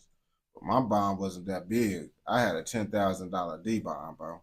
So, yeah, that's way different than $1 million, bro. But I had a little curfew and shit. At the time, Ranjit was a high-profile gangster and heroin trafficker affiliated with the Punjabi Mafia. The Punjabi Mafia is an ethnic-based criminal organization founded in the 1990s and operating in British Columbia. The group is still well and reportedly active in Vancouver. They reportedly have a robust drug network that smuggles cheap heroin into Canada from Afghanistan via Punjab and Pakistan. The criminal organization is said to be clan-based. That's 12 hours. A few of the most popular clans are the Dosanjhs, Johals, Butters, Dakas, Darez, Sandhus, and the Chimas. Damn. Over the decades, that's a long line of niggas that's just doing shit they not supposed to be doing. That shit crazy as hell. The Punjabi Mafia has been featured in drug trafficking seizures, murder for hire operations, and gang wars. In fact, some police intel suggests that other big-time criminal organizations like the Independent Soldiers and Hells Angels use the group to do some of their dirty. Bro, the Hells Angels, bro, like, bro, I forgot these niggas even existed, bro. And it's like, watching these Canadian videos, it's like, how can you forget the Hells Angels even existed? But it's like, damn, bro, these niggas really active out in Canada, bro. It's the Hells Angels really active, bro. Because, like, I hear about these niggas a lot in the video, and it's like, bro, is Hells Angels really like that, bro? Because I thought they was just a biker gang. A nigga that just ride motorcycles through the city, get drunk, and beat up people. That's what I thought the Hells Angels was.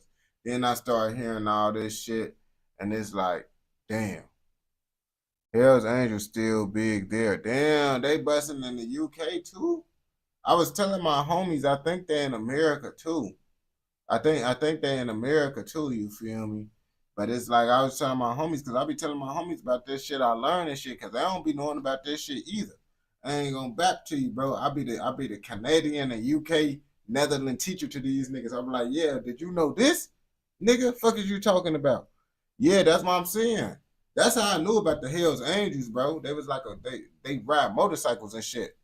What I know about is all I knew about the Hells Angels before I started watching these videos was motherfucking they ride around in motorcycles with leather jackets and shit. Work. The Punjabi Mafia has recently made headlines on April 19, 2021, after the police broke a huge drug cartel managed by some of its members. They arrested 33 suspects who were charged with possessing drugs and illegal firearms. 25 out of the 33 were of Punjabi origin. Additionally, they also seized huge sums of money and a gold-plated car. Police investigations are still ongoing. After returning to Canada, the next time we heard of Ranjit was in the year 2000. Ranjit had attended a wedding when his bodyguard, Mike. You talking about also not. We smoking on this motherfucking MSG. I actually asked y'all was inside the chat at the time. Like when I first started, bro, for a good minute, it was on like 8 people. And I was asking what strand should I smoke. We was trying to decide between MSG and sour peaches. And chat decided MSG. Mike Barr was shot and killed outside the building. This is my first blunt ever trying this. To this day, the police are yet to identify the killer. BC's former premier Ujjwal Dosanjh had attended the wedding as well. In 2001, Robbie Kandola was assassinated outside his penthouse. According to police intel, it was Ranjit Chima who ordered the assassination after the two disagreed. See, this is the type of time Lil Durk was on, bro. But niggas that be paying for his, bro, it's like, nigga, bro, do you really got that much faith that a nigga ain't gonna snitch on you if he get caught? The thing is, it's not about, oh yeah, bro. It's about if a nigga get caught. Once the nigga get caught, bro, that's why I really feel like, man, shit, I wouldn't want to pay no nigga no money. Cause it's like, nigga, once you get caught, how I know you ain't finna tell on me, nigga? They ass then they gonna tell on your goof ass. Nonetheless, the allegation was never proven. Since his release on bail, Ranjit was fighting extradition orders from the court in California. It was a losing 10-year battle for him. In 2007, the Supreme Court of Canada heard Ranjit's final appeal. The Supreme Court judges came at him with more than 6 years of charges on drug trafficking. Damn. As the court session progressed, they released more information about his smuggling operation. According to the charges laid against him, Chima sought to import 200 kilograms of heroin and 4,000 kilograms of hash from Pakistan. Hash? That's that Indian smoking shit, bro. Is that Indian smoking shit? Because what the fuck is hash, bro? And the thing is, bro, I know that gotta be some old head shit. Because when I was serving, bro, when I used to serve, bro, I don't serve, bro. I don't serve, you feel me? But when I used to serve and shit back in high school and all that shit, bro, a nigga gonna tell me, bro, do I got that hash, bro? And I'm, boy, what the fuck you mean hash, nigga? I'm like, bro, is this nigga trying to ask me, do I got some K2 or some shit, bro? What the fuck is this nigga talking about? Hey, he might, oh, you must be a young nigga, bro. You don't know about that hash? Bro, I don't know about I know about the Za. I know about OG. What you asking for? Look, cause when he said hash, I be like, nigga, I got OG. Nigga, what the fuck? I got OG, bro. What the fuck? And niggas trying to tell me about that. I'm like, hey, Unc. I don't know shit. I don't got that shit in stock, blood. I don't got that shit, brother. I don't got that shit, man. I ain't gonna bap to you. According to the plan, Ranjit was to receive the heroin in 2 installments of 100 kilograms each after paying $6.5 million. Damn. In retaliation, Ranjit claimed the Royal Canadian Mounted Police. So what the fuck? So what the fuck did what the fuck do hash do to y'all, bro? How did that shit even make y'all feel and shit? How old is your dad? Dad, I'm 32. My dad had me at like, He was like 18 or 17 or some shit. He was either 18 or 17. And my mama was 19 when she had me, so I think my dad was like 18. Or he was 17. He was either 17 or 18. Police used a reverse sting to implicate him in the international drug case. A reverse sting is when the police act as a drug seller to catch a criminal. This is the opposite of a regular sting, which is when the police act as a drug buyer to catch a criminal.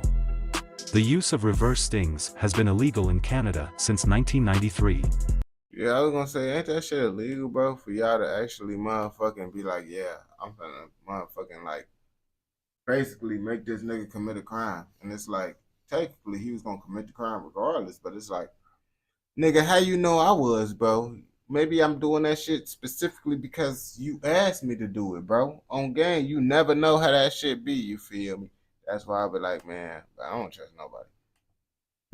Ranjit also claimed that, during the drug deal, he spoke to a man named Muhammad Yusuf Khan, a former Pakistani military man and alleged Drug Enforcement Administration agent. According to Ranjit, the two met in Vancouver in April 1997, a meeting that would have violated Canada's law. So do it get, is it better than the Zaza? Is it better than the Zaza? That's the real question, bro. Is it better than the Zaza? Because I never had no hash. The court then explained to Ranjit that the RCMP acted within the law and did not apply a reverse sting on him. Instead, they enacted controlled delivery. Controlled delivery is an investigative tool. I ain't gonna bap. Hash sound nasty as hell, though. That shit low-key sound like that shit motherfucking put tar inside your motherfucking throat when you inhale that shit. Like, I ain't gonna bap to you. Oh, he said, folks, I don't think he got more THC than the Zaski on game. This is when the police allow illegal items to enter or exit their borders to catch the perpetrators. Thus, they do not play any role in the contraband transaction. They also explained that Muhammad Yusuf met him as a DEA informant, not an agent. I know that, bro. I know it make tar, but I'm saying, like, when you do the hash, you damn near feel that shit inside your fucking throat. Like, that shit just sound like that shit just motherfucking harsh and motherfucking, I don't know, bro. That shit just sound like that shit. You gotta be a strong lung motherfucker, and your throat gotta motherfucking be able to handle harsh conditions, bro. That shit turn your throat into the Sahara Desert up in that motherfucker, bro. In fact, Yusuf went to see Ranjit to explain why he no longer wanted to be involved in the drug deal. Before his involvement in the case, Khan used to be a Pakistani citizen that worked as a professional agent with various foreign police agencies. During his operations, Khan crossed paths with Ranjit, who filled him in on his plans to import cocaine and hash into the United States. He wanted Khan to facilitate transportation. Khan took this information to the police. So is this picture that he had is how hash really look? Because this is what he uses. This shit look like motherfucking fucking caramel nuts. What the fuck is this, bro? I ain't gonna bap to you, bro. He said this is what the hash is. This is how it look. Because I don't know. Wanted Khan to facilitate transportation. Khan took this information to the police, who proceeded with the investigation with him as their inside man. This was until they advised him to pull out because his life was at risk. It is around the same time that Khan, on his accord, decided to visit Vancouver and meet Ranjit. As a result, there is no breach of Canada's sovereignty since the DEA didn't order Khan to enter Canada. On those grounds, Bro, so it's different types of hashes, bro? I thought it was just like one type of hash, bro. That shit damn near just look like tobacco or some shit. I don't know what the fuck that shit depends, black or brown. So is those like different strands, bro? Is those like different strands of shit depending on like the black or brown? Is one better than the other? Ranjit's appeal failed, and the court approved his extradition to the U.S. Yeah, y'all be smoking this. In 2008, Ranjit was in the U.S. for trial.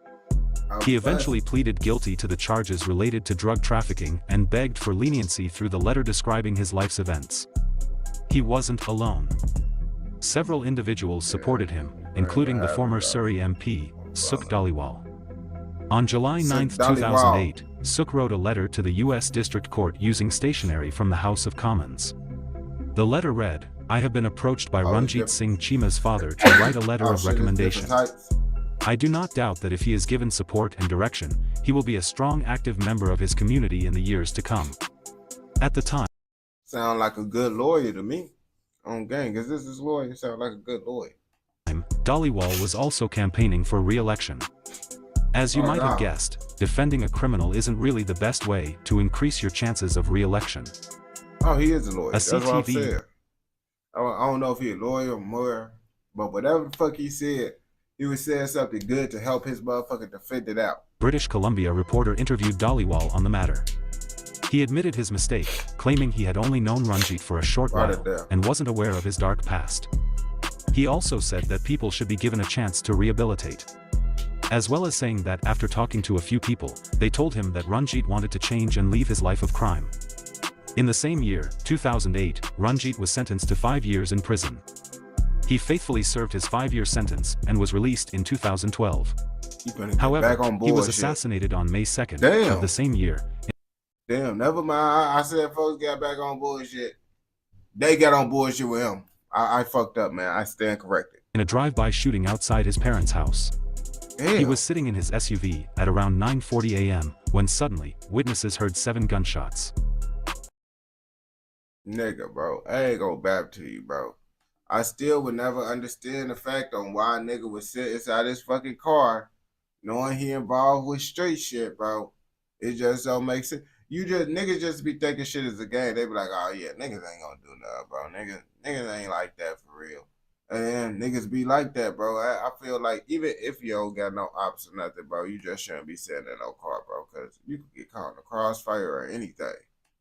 By the time the police got to the scene, Ranjit was already dead and slumped at the seat of his vehicle. To this day, the police are yet to identify and arrest the killer. Ranjit died at the age of 43 years, outliving many gangsters of his time. A former gang unit detective commented, outliving, that shit pretty sad, bro. The nigga is 43. 43 is pretty young, bro. 43 is pretty young, bro. So to say he outlived lots of his motherfucking people around his time, bro, them niggas was dying young. He's like the grandfather of gangsters. For him to live that long is almost unheard of. The clock is always ticking with all of these guys. To those affiliated with gangs, Ranjit's death wasn't a surprise. They believed Ranjit was trying to force his way and re-establish himself in the drug trade. Rumors have it that some of his former associates ordered the assassination. Some say he disrespected some of his former underlings who had leveled up while he was in prison. One anonymous interviewee said, I ain't gonna care to you. That be the thing too, bro. I be watching these little stories and shit. And these niggas that be up top, bro, these gangbangers and shit, they just be talking crazy to the niggas that's below them. Like, nigga, these the niggas that y'all having to slide on niggas, do all this diabolical ass shit. And you just finna talk crazy to them like they can't do that shit to your ass too.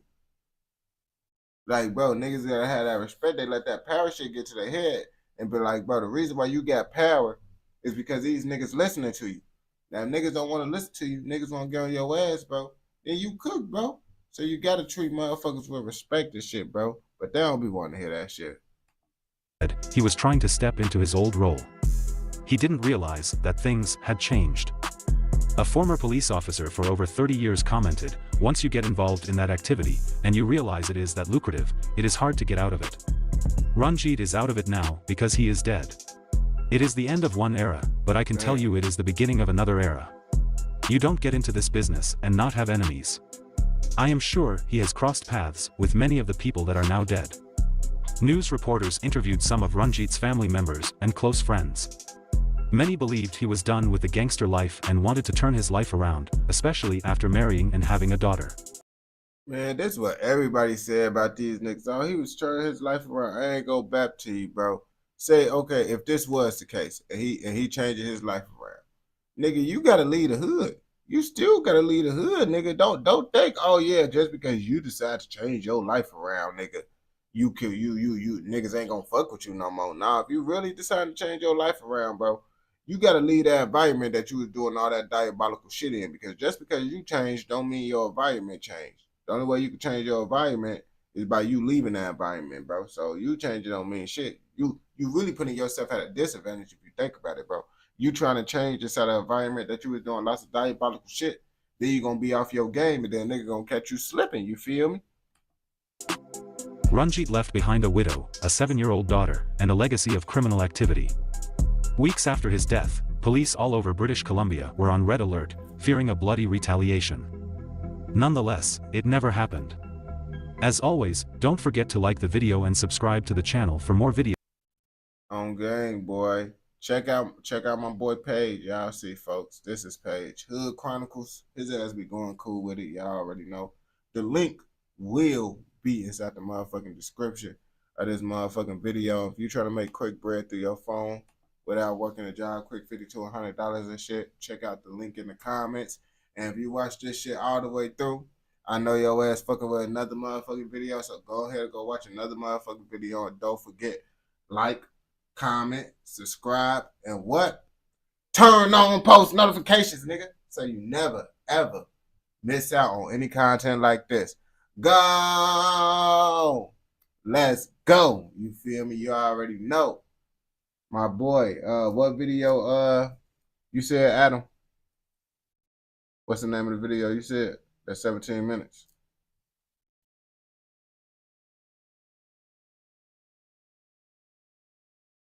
A biker war? I don't know. I be watching lots of shit, bro. I don't be knowing the name of the exact shit.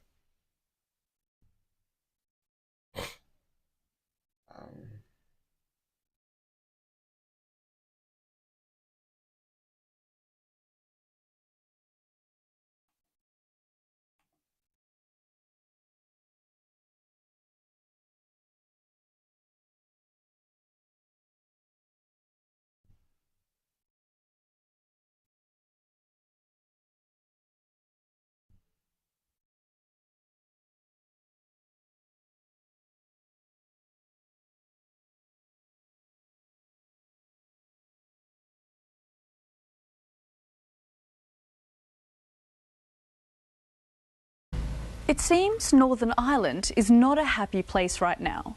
Apart from grappling with a tough economic crisis, there's even a question. I ain't gonna cap these niggas. SBS.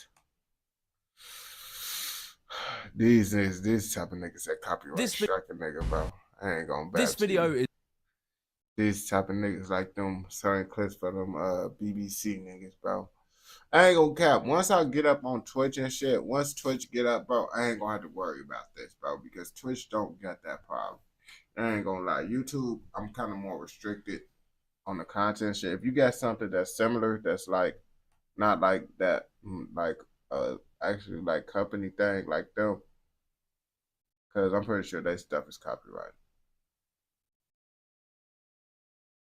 No, it's like, so I don't know if you wasn't alive when I was reacting to a house. I was just reacting to a house. They had their shit, third party shit. I mean, it was a big, it wasn't like no big ass company, but it was a realtor nigga, bro. Ain't no real big nigga. His ass just reviewed different houses and shit. But certain niggas can have third party shit, depending on like really bigger niggas. They the ones that be doing shit like that. I ain't gonna lie to you. Like, that's why I really steer clear for big people like that, because they got the power to just do that shit, and I don't even try to guess it with them. And like when I did that Shiro story, the Shiro story, the first 2 videos I was able to do, but then the third video, they third party strike me. So I just stay clear for any big major things. I don't even take that risk no more, because I already got two strike things on my shit. One go away in April and one go away at the end of February. So I can't get another strike right now anyway. So yeah, I ain't taking no risks.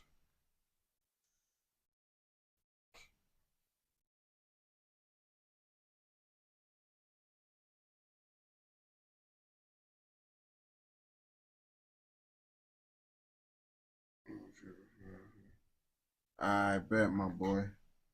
Yeah, when I start being on Twitch, I could do stuff like that, bro. And the thing is, it could be cool, but right now, I can't take no rest and stuff like that on live. Like I could post reactions, but certain reactions I could post. I could post the shit, but certain things I can't do on live because I don't know why they. I guess they look at it as me stealing revenue from. I don't know how they look at that dumb ass shit, bro. The shit is stupid because it's a third party strike. It's not a copyright strike, which is different. I honestly didn't find out about the third party strike thing till I got the third party strike, and then I'll be like, oh shit, this is a whole nother thing I gotta do research on now on live stream because I thought if you could do reactions on it, post it, you could just motherfucking do it on live. But live got different rules on YouTube than regular just posting.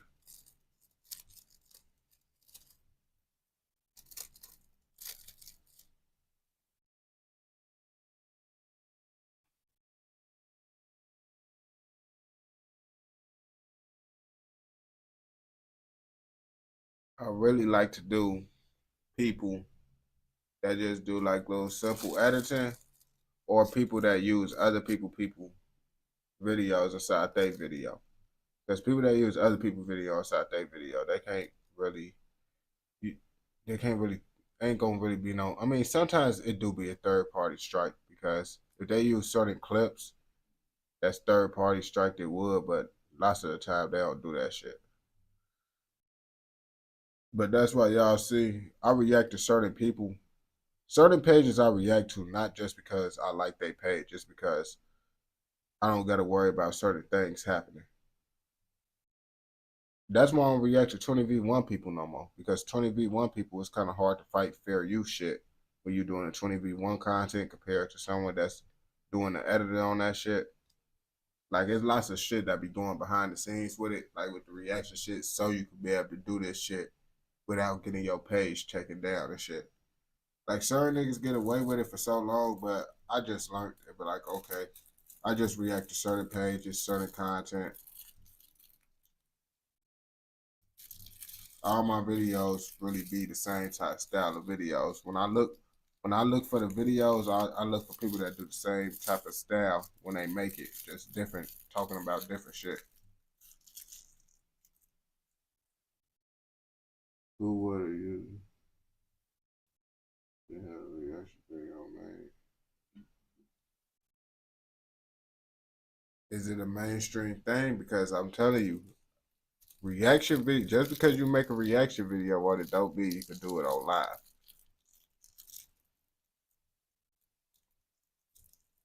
That's what I'm saying. I could post a reaction video of that motherfucking realtor shit, that third party striking. I just can't do it on live.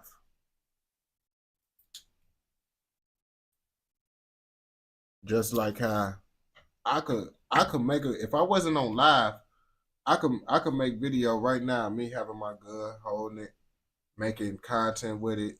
But if I show my gun one time in this live, they taking my live down. That's why I be like, you can't go off of what someone doing on reactions and shit. I listen to y'all like 2 times just to let people show them how it go. But after the second time, I'm like, I ain't listening to nobody no more. Well, I listen, but it's like I let people know like what I think is gonna be good or not. Like most of the people that y'all react to be good, except for that one nigga, that other Ireland nigga. I don't know if it was your guy, that Disturbed World. Folks ass tweet, but that's because I had a feeling about folks though. I had a feeling, and every time when I have a feeling, most of the time I be right. I ain't gonna lie to you, because that Disturbed World, folks was a little nigga, and just looking at his page, bro, people pages that don't get no views and don't get reactions to their shit like that, those the ones that really copyright people. The people that don't get reactions like that. That's why I always like to react to some unknown Ireland page or some of those unknown countries. Because it's like, boy, no one ain't reacting to your shit. So when someone do react to your shit, you get to doing the most and shit. That's why I stay away from certain niggas. That's what basically the Disturbed World did in Ireland. That Ireland page. Because I react to a nigga that don't get reactions. So now he wanna tweet. I don't think you understand, bro. Getting views and reactions is two different things. Do you know how many people it is in Ireland? In Ireland and all that shit, that's 100,000 people. I just got a post right now on TikTok. That's like it's at 78,000 right now, bro. That shit, motherfucking, is not in a city inside. You feel me? Like that's what I'm saying. That shit don't. That shit is he. Just because he got those views, don't mean people actually willingly made a reaction to his shit. Like you could get views and then getting reactions to people's shit is two different things. That's why I was explaining to the Ireland nigga. I be like, bro, I'll really take your shit down, bro, because I know you don't get reactions and shit because your ass talking about reactions is motherfucking stealing people content. Nigga, you using clips of other people's shit inside your video. But people that don't get reactions, they act like that. And folks get views on his page. He get views, but that's not view. He not getting views for real, bro. Like, that shit ain't really views for real. But it's views, you feel me? But lots of them people, bro, you could tell the page, like Tales of Toronto, he get lots of people to react to his shit. And then some niggas just stupid, bro. That's another thing with these pages too. Like, they ass don't know the rules and shit. And it's like, I gotta give them my information to get the video. If I want to really fight that shit, which I can fight the shit, I gotta give them my information, my address, all that shit. Some random nigga this shit. Because he gotta take me to court over a fucking video. So I just take the shit down. But instead of going through that, I just overreact to certain niggas. Like, it don't even be worth it. That's why I really do the same niggas, the same pages. But if you give a page, I know. And sometimes I haven't really been wrong yet, though, with the pages I've been reacting to. But that's why I said, you give me a page, I'll let you know if I can react to it or not. But every time I go with someone else, they be wrong. And there was multiple people. It wasn't just like one person that requested something. I got 2 strikes. You feel me? Listening to 2 different people. And they said, oh yeah, I know people did reactions, people did this. I'm like, you don't know YouTube. But I still listen just to be like, maybe he might know. But I realized, no disrespect, y'all don't know YouTube. So that's why I had to realize, bro, I gotta go with what I know.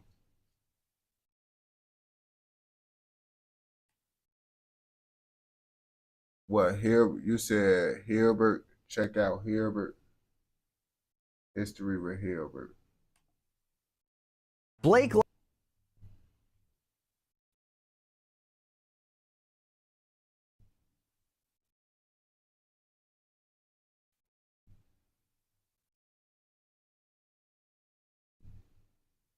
Now, what you want me to watch from this guy?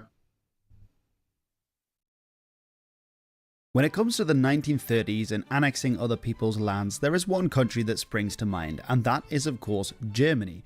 Even if they... I mean, the way he do his editing, he can try to motherfucking do the shit. It's just long as folks not a weirdo. It's better than that other shit because he's actual page. He can't do that third party shit like the other people. It's just now I gotta base it on if he a real nigga or not. But it seems like he might get people. When it comes to the you gotta understand, some niggas, bro, they don't be knowing YouTube, bro. They don't know the rules, bro. For many people, their first introduction to Frisian and its...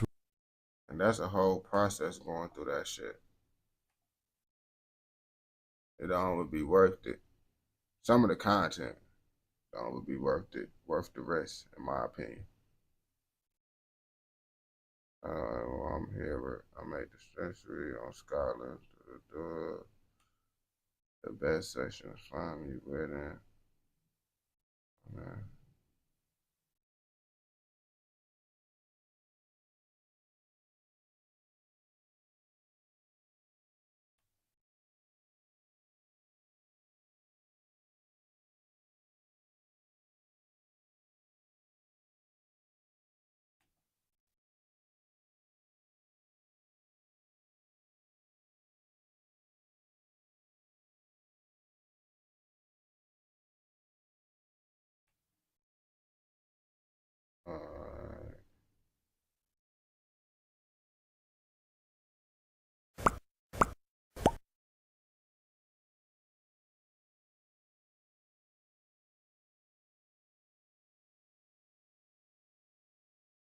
Most do Defense Association.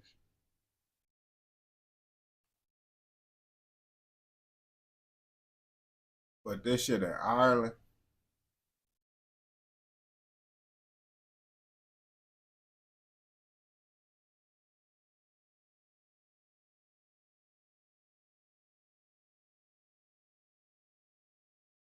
Alright.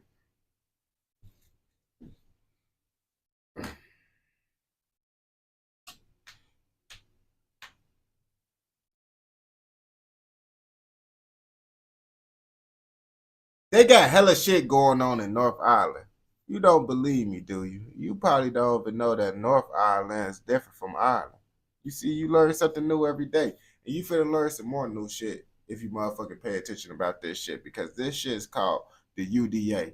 The Ulster something, something, something. That's what we gotta figure out inside the motherfucking video what the fuck this shit is about. You feel me? So let's see.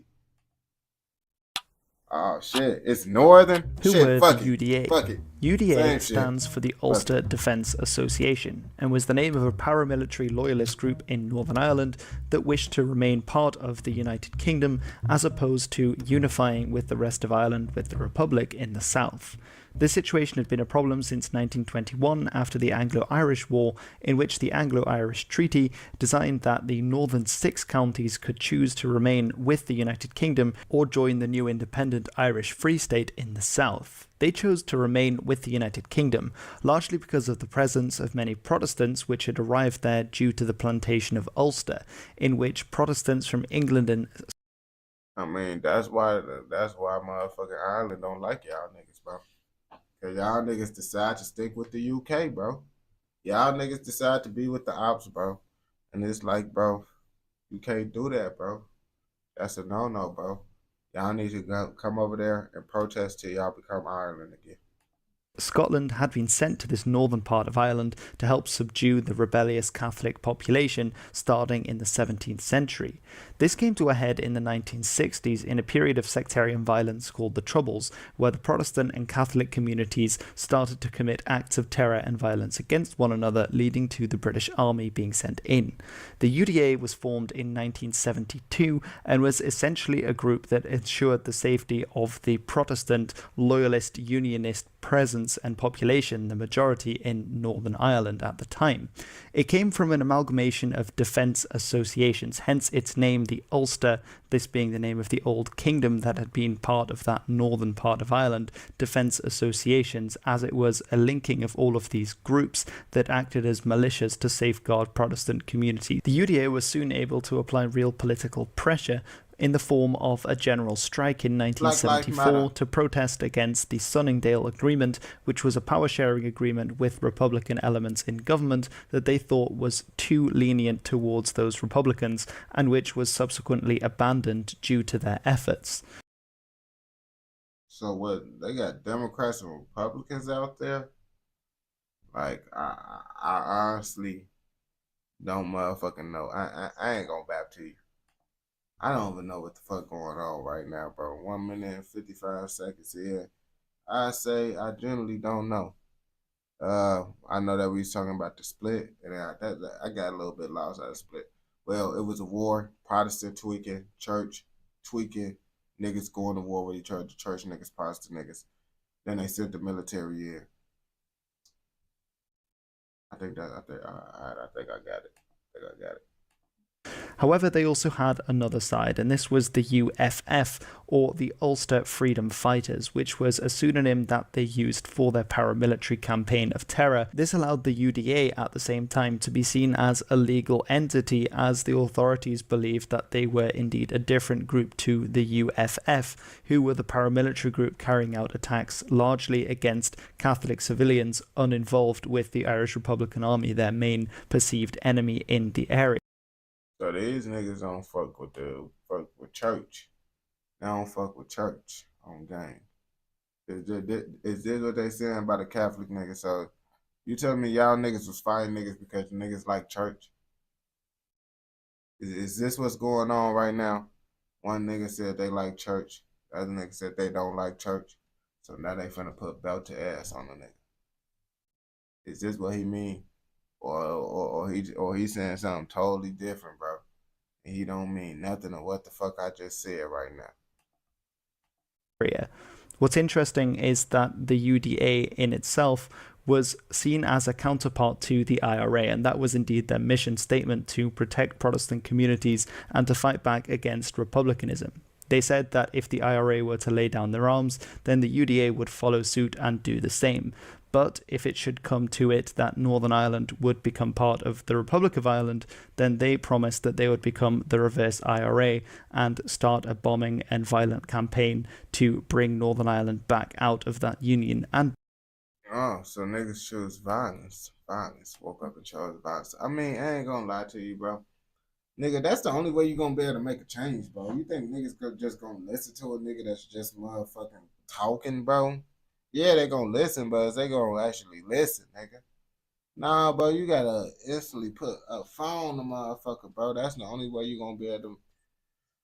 I don't think that'd be good to say. Back into union with the United Kingdom. They even in the 1970s pursued the route of a third option, which was Ulster nationalism, in which Ulster may become. Oh yeah, I'm finna get that flag and make a logo out of that bitch. Say no to hand. A completely independent country from both the Republic of Ireland and from Great Britain, if it did indeed come to that, although they later abandoned this. Just as their main rivals, the IRA, also bombed and attacked locations in Great Britain, so the UDA also took the war to the Republic of Ireland by planting explosives. Another famous. Well, so now these niggas bombing each other. What Britain do? What the UK do, bro? I mean, yeah, I guess they is a part of that shit, so. I understand, but damn, bro. Like, niggas don't be like, damn, bro, we just fucking up our shit. We gotta rebuild this shit up. I'm like, shit, nigga, we don't give a fuck. It's about who got motion, nigga. We got motion to build our shit up. If you got motion to build your shit back up, nigga. That's the point. Famous action done by the UDA was the 1973 killing of the Irish nationalist politician Paddy Wilson and his companion in Northern Ireland. And in 1974, that strike that successfully brought the end of the Sunningdale Agreement had largely been enforced through threat of intimidation and violence on the Protestant population in Northern Ireland itself. The UDA's ability to pursue this violent campaign was greatly enhanced in 1988 when they got a shipment of arms from Lebanon, which allowed them to go on a spree of assassination. So y'all niggas really use AKs, bro. Because in America, bro, AKs is the bad guy gun. Like in Call of Duty, bro. Every other country that's not America, bro, y'all use old-ass, fucking rusty-ass AKs, bro. And us Americans, bro, we got all the high-tech equipment, laser beams and all that shit, bro. And we just got all the best equipment in the world, bro. And everyone else just... That's how it be in Call of Duty, bro. You see how it be, bro. When we go to the other countries in Call of Duty, y'all niggas got AKs standing on the back of a motherfucking pickup truck. And then we come through with that bitch with tanks, motherfucking fast-ass shit, bro. Helicopters and shit, bro. Like, we be coming to that bitch like real life awesome shit, bro. And it's like, bro, yeah, AKs is the bad guy guns for sure, bro. I ain't gonna bear. And I love AKs, bro. I ain't gonna, bro. Americans, we love AKs, but it's just like the typical like stereotype for the AK, bro. It's like bad guys got AKs. We got all the high tech good shit to really fuck up the people with the AKs, bro. That's how they program us in America. I ain't gonna bap to you. I never seen a bad guy that had a good gun from another country in America. Boy, them niggas be, boy, y'all niggas be on y'all last limb on them games, bro. Like, it's like, bro, we really just come through it. Y'all niggas just be like, abra, abra, da, da, da, da. And we be like, it'd be crazy, bro. Call of Duty be wild. Against largely Catholic civilians within the country. And it was found in 1985 in an MI5 report that around... Yeah, bro. Yes, bro. I know bombings be, bro.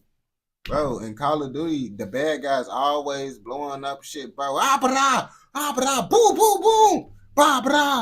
On gang, bro. I know how I get into other countries, bro. I play Call of Duty, my boy. Now, I don't think no Call of Duty. No, it was a war Call of Duty, bro. It was and war Call of Duty. That was a Call of Duty that we still had better guns than the other countries in the war Call of Duty too. I ain't gonna back to you. And every Call of Duty, we just be better than every country. I ain't gonna lie to you now that I think about it, bro. Yeah, bro. But I know y'all niggas be blowing up shit, bro. Call of Duty told us how y'all niggas blow up shit, bro. Boy, y'all niggas motherfucking strap motherfucking bombs to the dogs. And then it's like, bro, y'all was doing all types of shit in the games, bro. I mean, I ain't gonna say y'all, bro, because I don't think y'all is y'all from Iran and shit, bro. I don't know, bro. Cause you feel me? I think that's where we was at. Call of Duty. I don't know. We was someplace where it be desert and shit at, bro, on gang. That's where them niggas really had the AKs and on the back of the trucks and shit, bro. Around 85% of their target.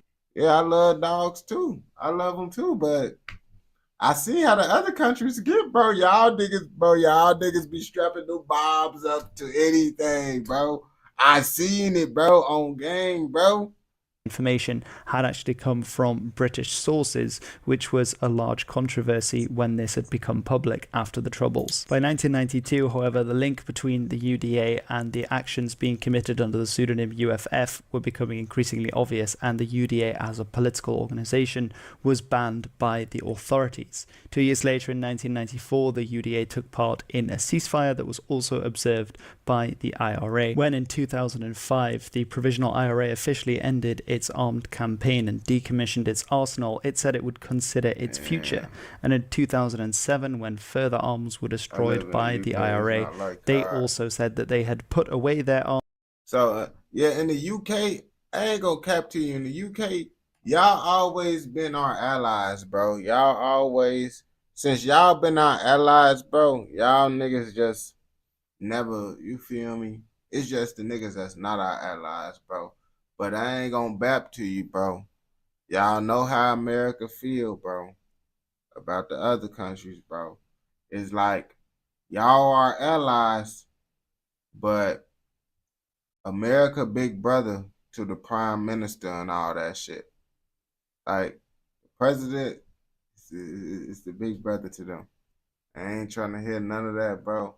I literally watched a video of motherfucking Donald Trump ass, gang, and motherfucking Justin Trudeau ass. What he do, bro? Folks bag down, bro, from Donald Trump, bro, on gang. Motherfucking what? You're on our ass because we don't buy food. What I hear lately? Yeah, bro. So basically, like, us Americans, how we personally feel is, I don't personally feel this way, but this what the fuck they said, bro. Motherfucking, yeah, nigga, y'all don't buy shit from us. Yeah, y'all don't buy shit from us, and we buy everything from y'all. Everybody buying shit from y'all. Everybody want to get shit from y'all. But where is we getting shit at, bro? What about America, bro? Everybody forget about America, bro. Ah, shit, bro. This shit is so hilarious, bro. We banned a lot of shit. For a reason. Hey, nigga, you don't do that. You don't ban our shit. Because in America, bro, we the only ones that can ban shit, bro.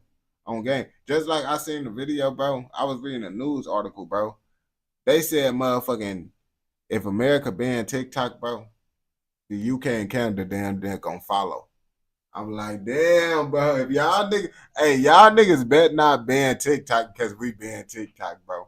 I swear, bro, that it's gonna solidify that y'all listen to America, bro. Cause I already seen when we ban the government devices, now niggas want to ban government devices and shit. I see, we see the shit. I ain't gonna bap to you, bro.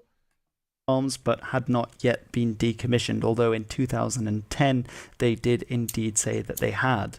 The later UDA after the Good Friday Agreement is somewhat related to the story of drug trafficking and trying to handle this trade in certain areas, as well as the criminality. And this is perhaps why in 2007 a new group called the Real UFF, the Real Ulster Freedom Fighters, that pseudonym, was created. And man, so is the other ones not the real ones then? Like, what the fuck is going on? Because I thought it was So why they got the real? Or what the fuck? I'm confused now, bro. I ain't going back to you. And they have carried out several attacks in the area, promising to kill the remainder of the UDA leadership, and it seems to be more an infighting group rather than... Oh, wait. The other one started selling drugs. So the UDA, so it's UDA versus the real UFF. That's who going against each other, right? Right. So which one's the UK nigga? Which one niggas is the UK? The real UFF? And a new continuation of what the UDA had been all about, probably for the better. Yeah, bro. Now I know. I ain't gonna cap to you, bro. I know, but I don't know. I know, but I don't know. Now, what the fuck do that mean, bro? Now, it started back in 1836, you feel me? I was once a small boy in 1836, you feel me? And times was very different, you feel me? We didn't have all this technology and shit back then. Nah, but if you watch this shit all the way through, bro, I know you fucking with another motherfucking video. So go ahead and go watch another motherfucking video. And don't forget, like, comment, subscribe, and what? Turn on post notifications, nigga, so you never miss out on any content like this. Go! Let's go. You already know. Man, bro.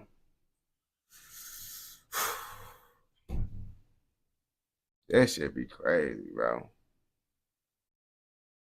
This shit be crazy, man. This shit be crazy. What the fuck I be doing in bit? Fuck, boom, boom, pound, hey, boom, boom, boom.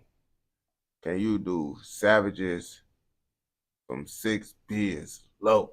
You savages from 6 beers low. Alright, but this from Cali niggas, bro. They from Cali, bro. They from Cali. Beers. Oh, any nigga that got low down there from Cali, bro.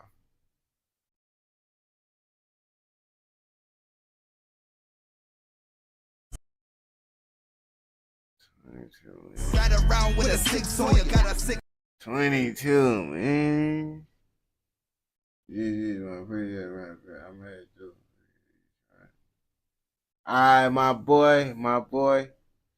You got like a 15-minute one, like a 15-minute. Cause when I'm on my last wits, it's hard for me to do longer ones, bro. Like I haven't even been to sleep, bro. I literally came in the house, bro, and be like, damn, I got a motherfucking stream. I wanted to go to sleep. I'm like, I got a stream, nigga. I got a stream, nigga. But you got one that's like 15 minutes. You don't mind who you roll with. What you mean who I roll with? What I roll my blunt with? I use this Fonto leaf, bro. What do you mean by that, bro? Belgium.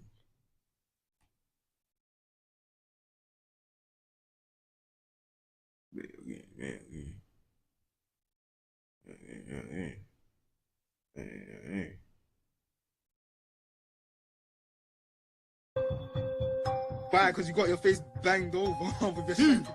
Oh, what? You got your face banged over with your shank in your hand. Right there. Oh yeah, we seeing that shit, bro. We seeing that shit. You got your one banging in your hair. On game. You talking? I know what the fuck you was talking about, bro. I was just fucking around with you and shit. Nah, bro. I ain't shit, bro. But, nigga, who I used to hang around with, bro, my peoples, bro. In high school. GDs. Yeah, like, damn near. Like, my family and shit, bro, it depends, bro. It depends because I ain't grew up around my family like that, bro. I grew up around my family. But these like my people. All these niggas down at GDs, bro. GDs. The G's in the dough on game. This me why I ain't have no dress. You see me, bro. Just a little light skin nigga. My nails dirty. But that was in the fun days. The fun days. When things was different. When things were different. And things was fun. Things wasn't that fun. Things was funner, like way back. But things was different. Yeah.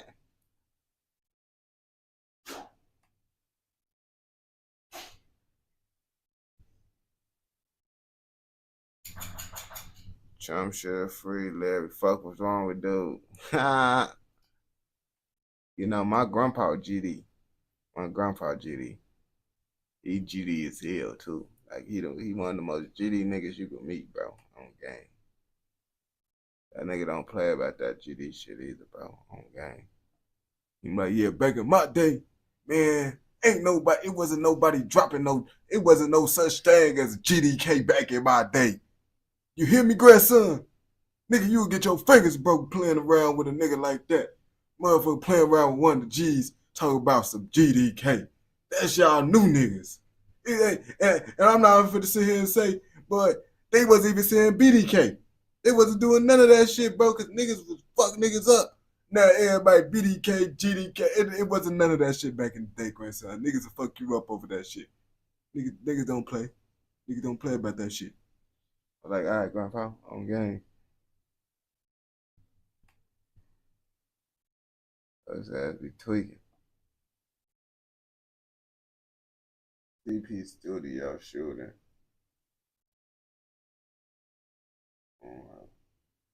Damn, how long is the CP shooter one?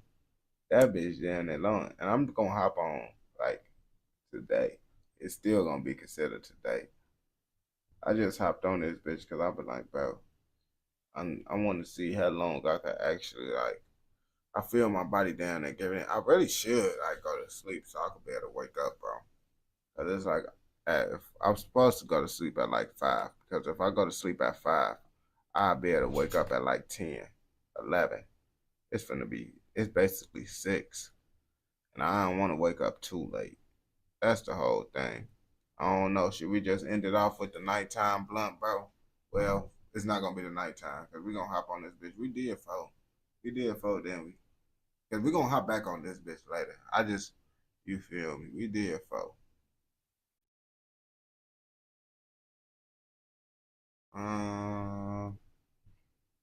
Yeah, I'm gonna put the request in though. What's the request y'all said so I can have that bitch in? Oh, you said Sis Biz Loke. All right, we're gonna add that up in there. So we're gonna do that. That's gonna be one of the first videos we do. Actually, damn now. Fuck it, gangster. We finna do it. Ride around with a 6 on your Fuck it. I say fuck it. We'll do it right now, gangster. On game. Don't know, man. I know a lot of that. Oh, man.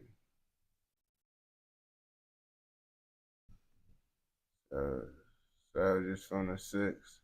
Biz Loke. Now I'm finna do that bitch right now, actually, bro. On game. Finna do that bitch right now, bro. Fuck it, bro. I feel like, bro, you push yourself even harder, nigga. You see, this is why I be doing random screaming and shit. If y'all trying to figure out like why I just randomly scream and just do shit, it's a way to keep myself up, bro.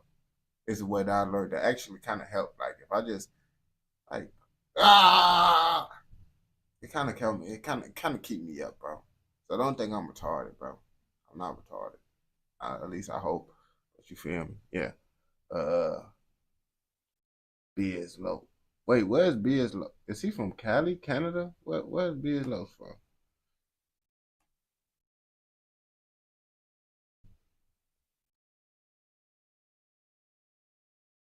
Can't say that. Where's Biz Loke from? Huh? He from Cali? Folks from Cali, like I said, right?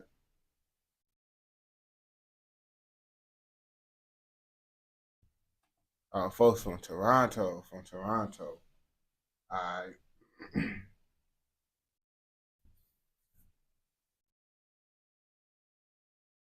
Toronto back with the bullshit, man.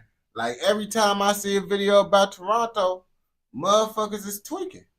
They tweaking. I ain't gonna bap to you. And today we finna do some research on what? Savages from the 6. You know when you hit a 6, man, when you hit a 6, nigga. You heard what Fulio said when you hear about 6 block.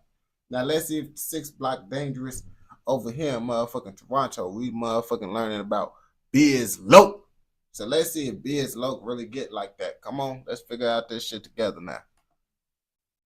Ride around with a 6 on you, got a sick lawyer on speed dial. Legal aid never did shit, I got 9 years at pre-trial. Taking notes from that money be irrelevant when there's cold blood sitting in your veins. There ain't no love when you in the game. I done grown up, but I'll never change. Learning the rules like a shorty on split.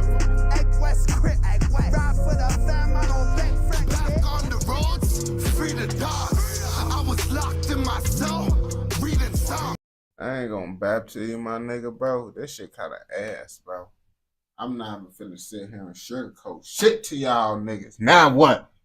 Now I'm just fucking around with you, bro. The first couple things that he was playing was kind of decent, but the song that you just played right now, bro, that shit like really ass. I mean, I want to listen to none of this shit, but yeah, that last song, bro, kind of feel me. My whole left saying. He said Toronto music ass. I ain't gonna lie. This is 29-year-old Brian Harrington, better known as Biz Loke. He's been referred to as Toronto's scariest rapper. Folks kind of look like Mike Evans a little bit. On this picture right here, he kind of look like Mike Evans. I don't know if y'all know who Mike Evans is. Hailing from the Dufferin and Eglinton Avenue West area, and is a longtime member of EWC, or the Eglinton West Crips. He's also the co-founder of Real Recognize Real Records, which he and his friend G Chili created in early 2018. But Biz Loke started making noise in the rap scene a couple years before that, in November of 2016, when he made his first YouTube appearance in Hype Freestyle, which was filmed outside of a halfway house in Ottawa while he was on parole. His second music video was Look at Me, and this one was filmed out west while he claims he was trapping. Look at me, look at me, yeah, I am a different. X made that shit, damn it, that was the wrong person. Once Biz Loke was legally allowed to return to Toronto, he dropped his third video, which was Ergod. This song instantly went viral, and to this day, it's his highest viewed song on YouTube, and the most notable. After releasing that, he would follow up with Dark Side, Set Tripping, and then a feature on Trappin'. Biz Loke maintained his buzz by following up with several more tracks, and started to be noticed by a few big names. He caught the eye of Drake, who saw Man, Drake ass be fucking with everybody. It seemed like Drake fuck with everybody, but nigga, I never see him motherfucking actually make a change in these niggas' lives, bro. I ain't gonna cap to you, bro. I haven't never seen one nigga as big as Drake yet from Canada. And Drake motherfucking helping all these niggas out supposedly, bro. The only nigga I heard about is motherfucking who the fuck that Drake helped me find out about? Nobody. Drake just motherfucking meat ride whoever motherfucking popping in the city. Let's be real now. bottle of his branded liquor, Virginia Black, in the Dark Side music video. He invited Biz Loke to a halftime lounge party at a Raptors game, and he also said that he was contacted by Tory Lanez, Casanova, and even The Weeknd's manager. He was making major strides in his rap career and consistently growing his fan base. It's unfortunate, but Biz Loke is another rapper who can't decide between the streets or music and tries to balance the two, which rarely works out for anyone. He was recently arrested in October of 2000.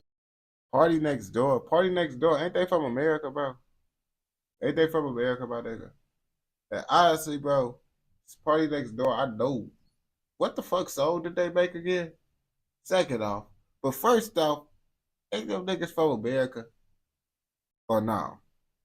Them niggas from Toronto. What song did they make? Now I need to know what song did they make. Party Rock. Dun, dun, dun, dun, dun, dun, dun. Hey, yeah, they made that Party Rock song, bro. Okay, I know that shit for sure. 2020 for what's apparently a gun charge, along with probation violations, and there's no word on when he's getting out. But this recent arrest definitely isn't Biz Loke's first time getting locked up. He has a long rap sheet dating back is that they is what dude. Okay. But he light skinned folks. Man, let's see who the fuck Party Next Door is, bro. I'm not finna keep playing with y'all people, bro. I don't know if motherfucking what's gonna pop up. Do he be showing guns and shit, bro? Cause I don't want him to show those shit to YouTube. Get over. I gonna see what the fuck, because if they have like women and shit and like music videos, bro, they be having Party Next Door. Oh, it do say Canadian, but I don't know who the fuck this nigga is, bro. I don't know who the I don't know who the fuck he. I'm sorry, bro. I'm sorry, bro. I don't know who. This the guy.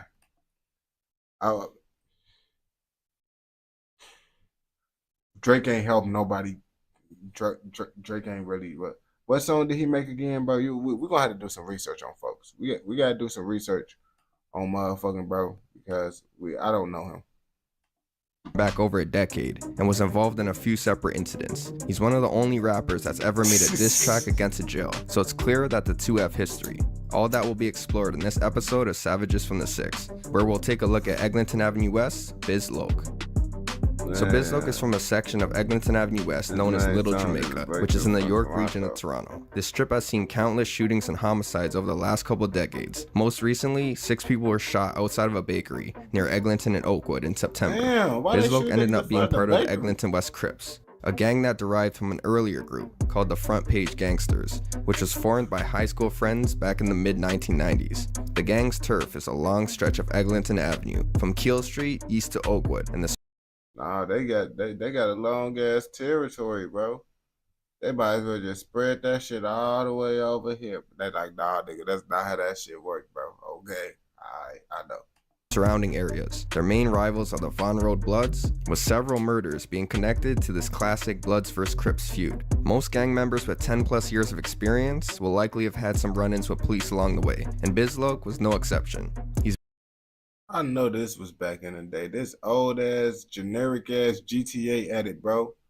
Like this gotta be motherfucking old, because GTA don't even be using this type of artwork no more, bro. On game. He's been involved in a few different cases and even spent a long period of time behind bars too.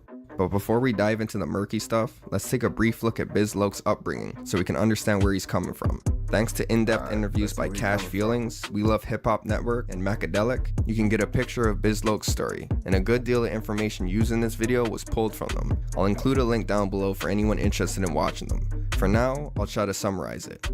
Biz Loc refers to himself as the good kid who turned evil, and said that Eglinton Avenue West was responsible. He described his past self as being well behaved, and that his mom raised him to have manners. But as he approached his adolescent years, I mean, I ain't gonna bap to you. Don't most good kids turn bad, nigga? Like, damn, bro, niggas be sent down. Like, I don't think most niggas just come out the room being bad. Like, niggas do be bad, bro, but nigga, you turn bad because your environment. I ain't gonna bap to you. Everyone come out good.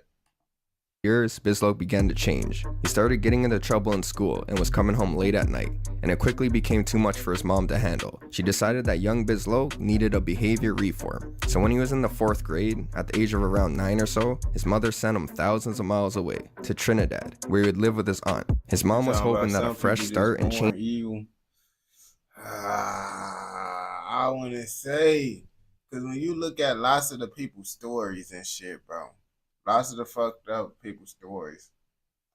A lot of them people kind of have fucked up stories. And they be fucked up, bro. On gang.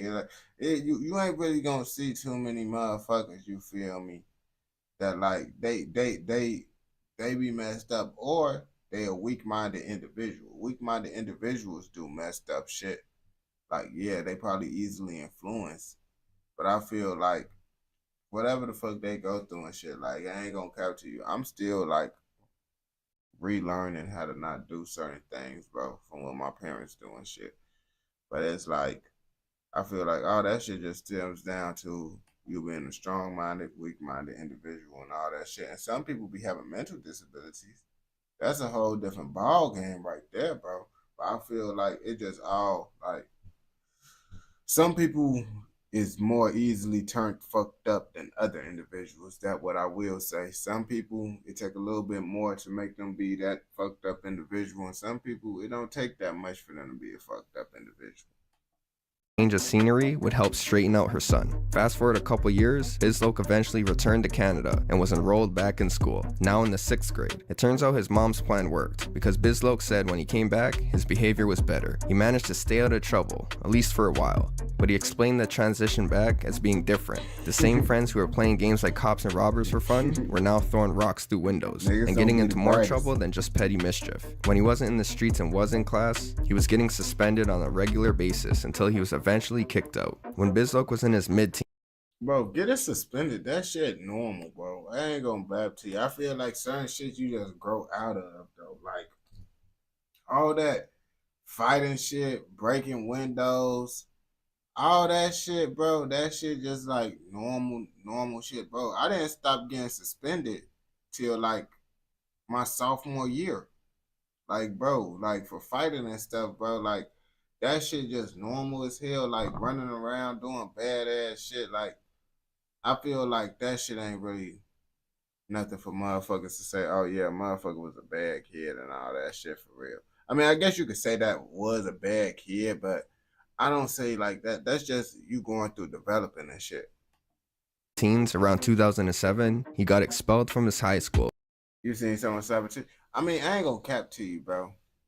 Niggas be tweaking, bro, but I feel like all that come from, like, you feel me?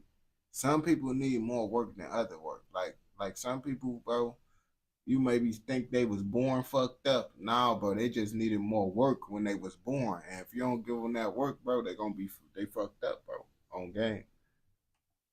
But was later enrolled into what they call the School of Last Chance. This was a school where expelled students from all over the city were given another opportunity to earn credits. This was an environment where gangs were openly recognized. Teachers would collect students' bandanas every morning and then return them at the end of the day. I'm assuming Bizloke was a full-fledged gang member at this point, since the article mentioned some students wearing EWC sweatshirts. I mean, I ain't gonna lie to you, bro. If you giving it back to them after class, is it really a point of taking them motherfuckers?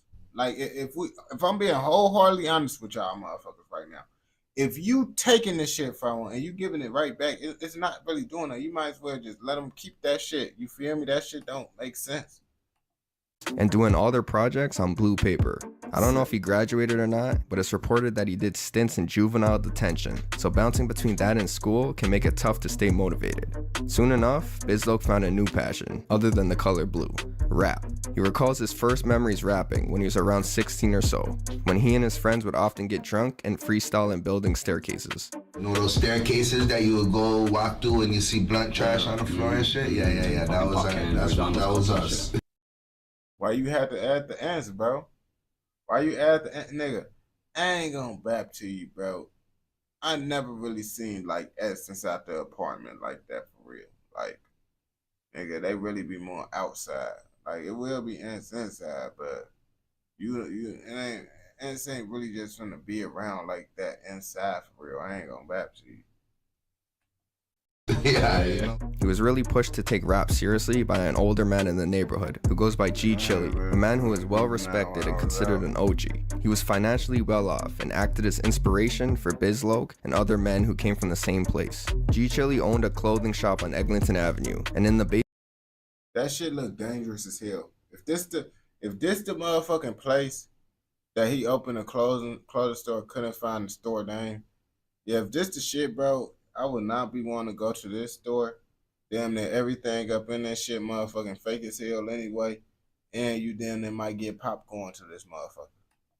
basement was a recording studio. Sometimes Bizloke and his friends would go down and freestyle, and an engineer would put together different snippets and make a complete track. This was Bizloke's first taste of studio recording, and his first song was with G Chili, followed by a feature on his mixtape. Another person who influenced Bizloke was a local rapper named C-Flows, who he said was one of the first ones from his neighborhood to start filming rap videos and taking music seriously. Ultimately, one of the key factors in Bizloke's music journey was jail. While inside, he would rap with other inmates out of boredom, and his passion began to develop. I mean, that's how most stars is made from jail. Why? Because you don't got shit to do. Nigga, I ain't gonna cap to you. You locked me up for a couple years, bro. I'm dead. They gonna come out a rapper too. I'm not gonna back to you, bro. I'm gonna be in that bitch. What else can I do? I'm not finna write a book. I'm not writing a book, nigga. So what the fuck I'm gonna do? Nigga, I'm gonna start rapping in that bitch, bro. Y'all gonna hear me coming in that bitch, yeah, like, yeah, I'm gonna be in that bitch writing hella songs. But we not even gonna think like that because I'm not going to jail, bro. I don't want to be around a bunch of niggas sharing a cell, that hard ass mattress, bro. Nigga, I don't want to do that shit. Up further, but being in that type of environment, there's a lot of distractions that can make it hard to focus. It wasn't until he was thrown into the hole, or solitary confinement, that he actually started writing music. While inmates are in the hole, they can't take items into their cell, so Bizloke said that he snuck in a pencil by hiding it in his cheek, and used it to write lyrics on the wall. He said he was clutching the pencil between his cheeks.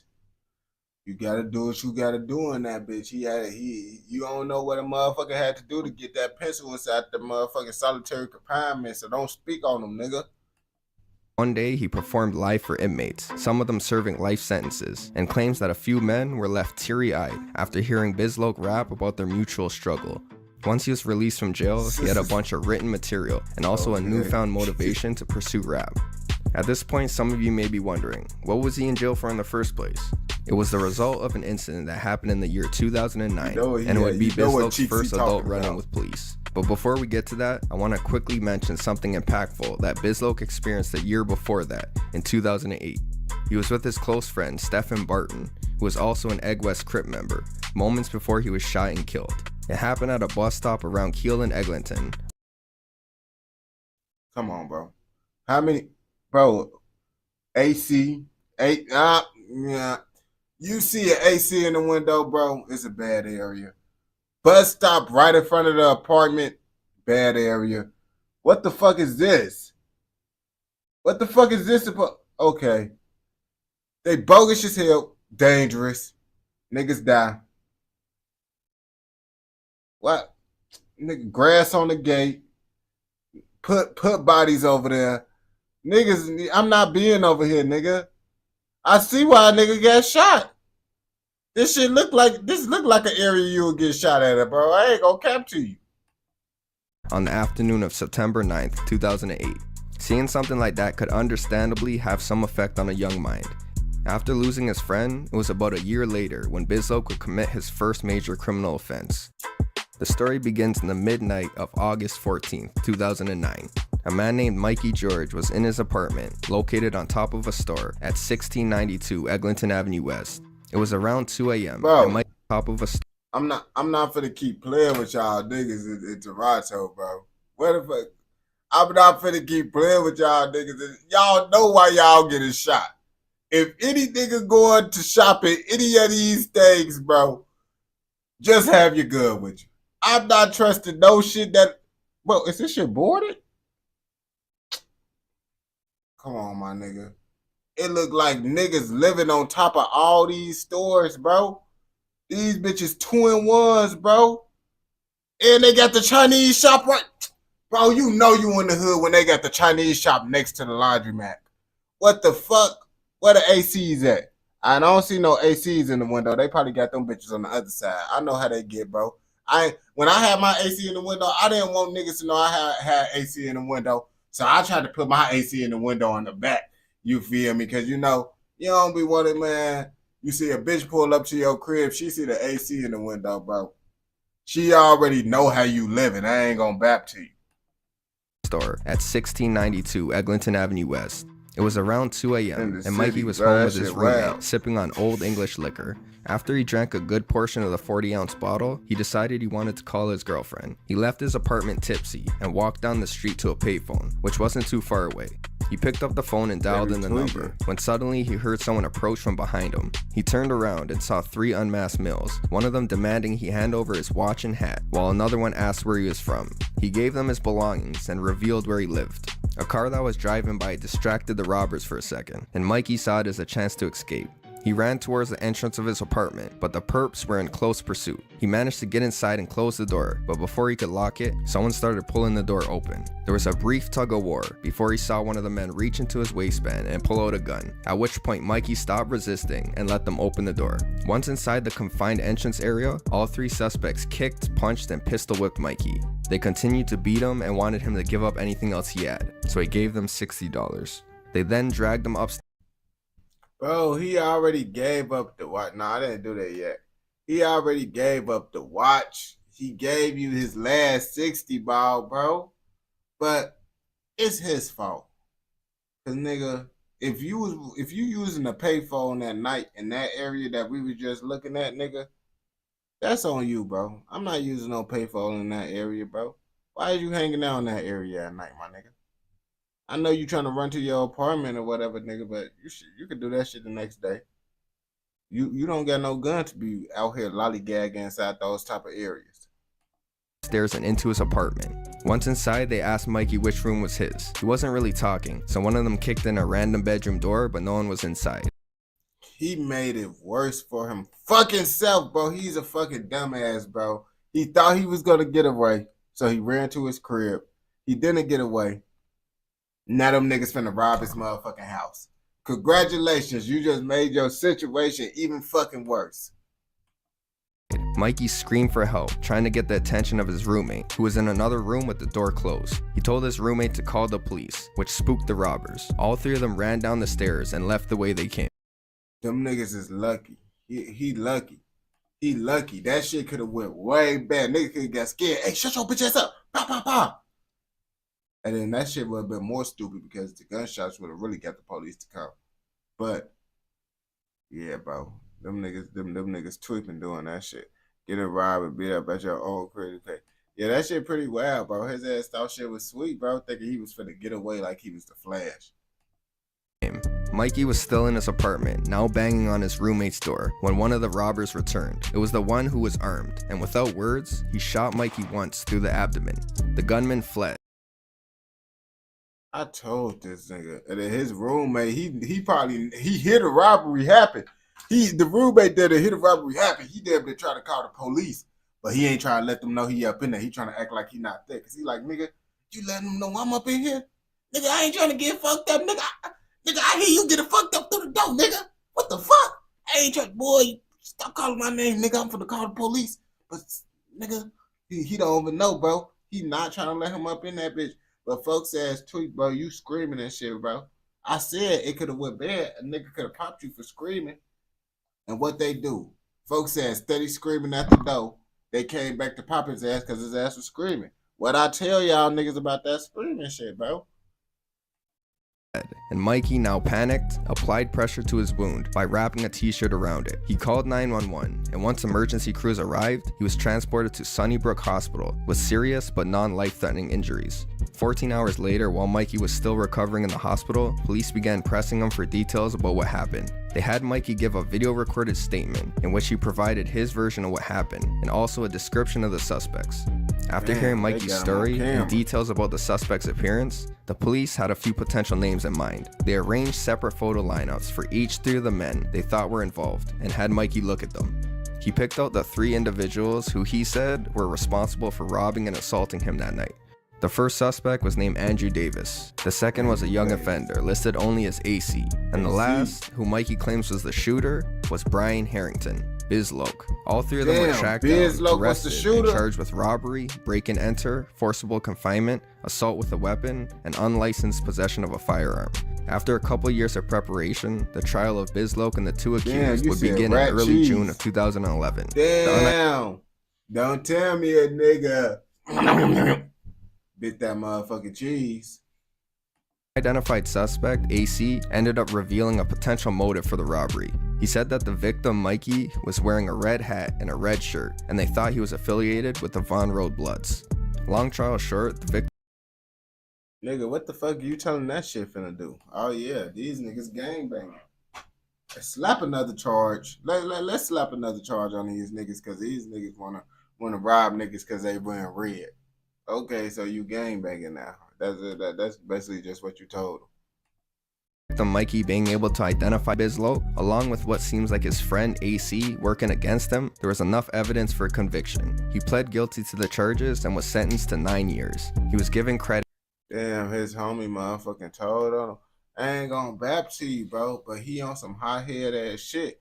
If he was on that high-head ass shit, he should have went solo dolo, because it's like, you get, nigga, bro, you go do that shit, right?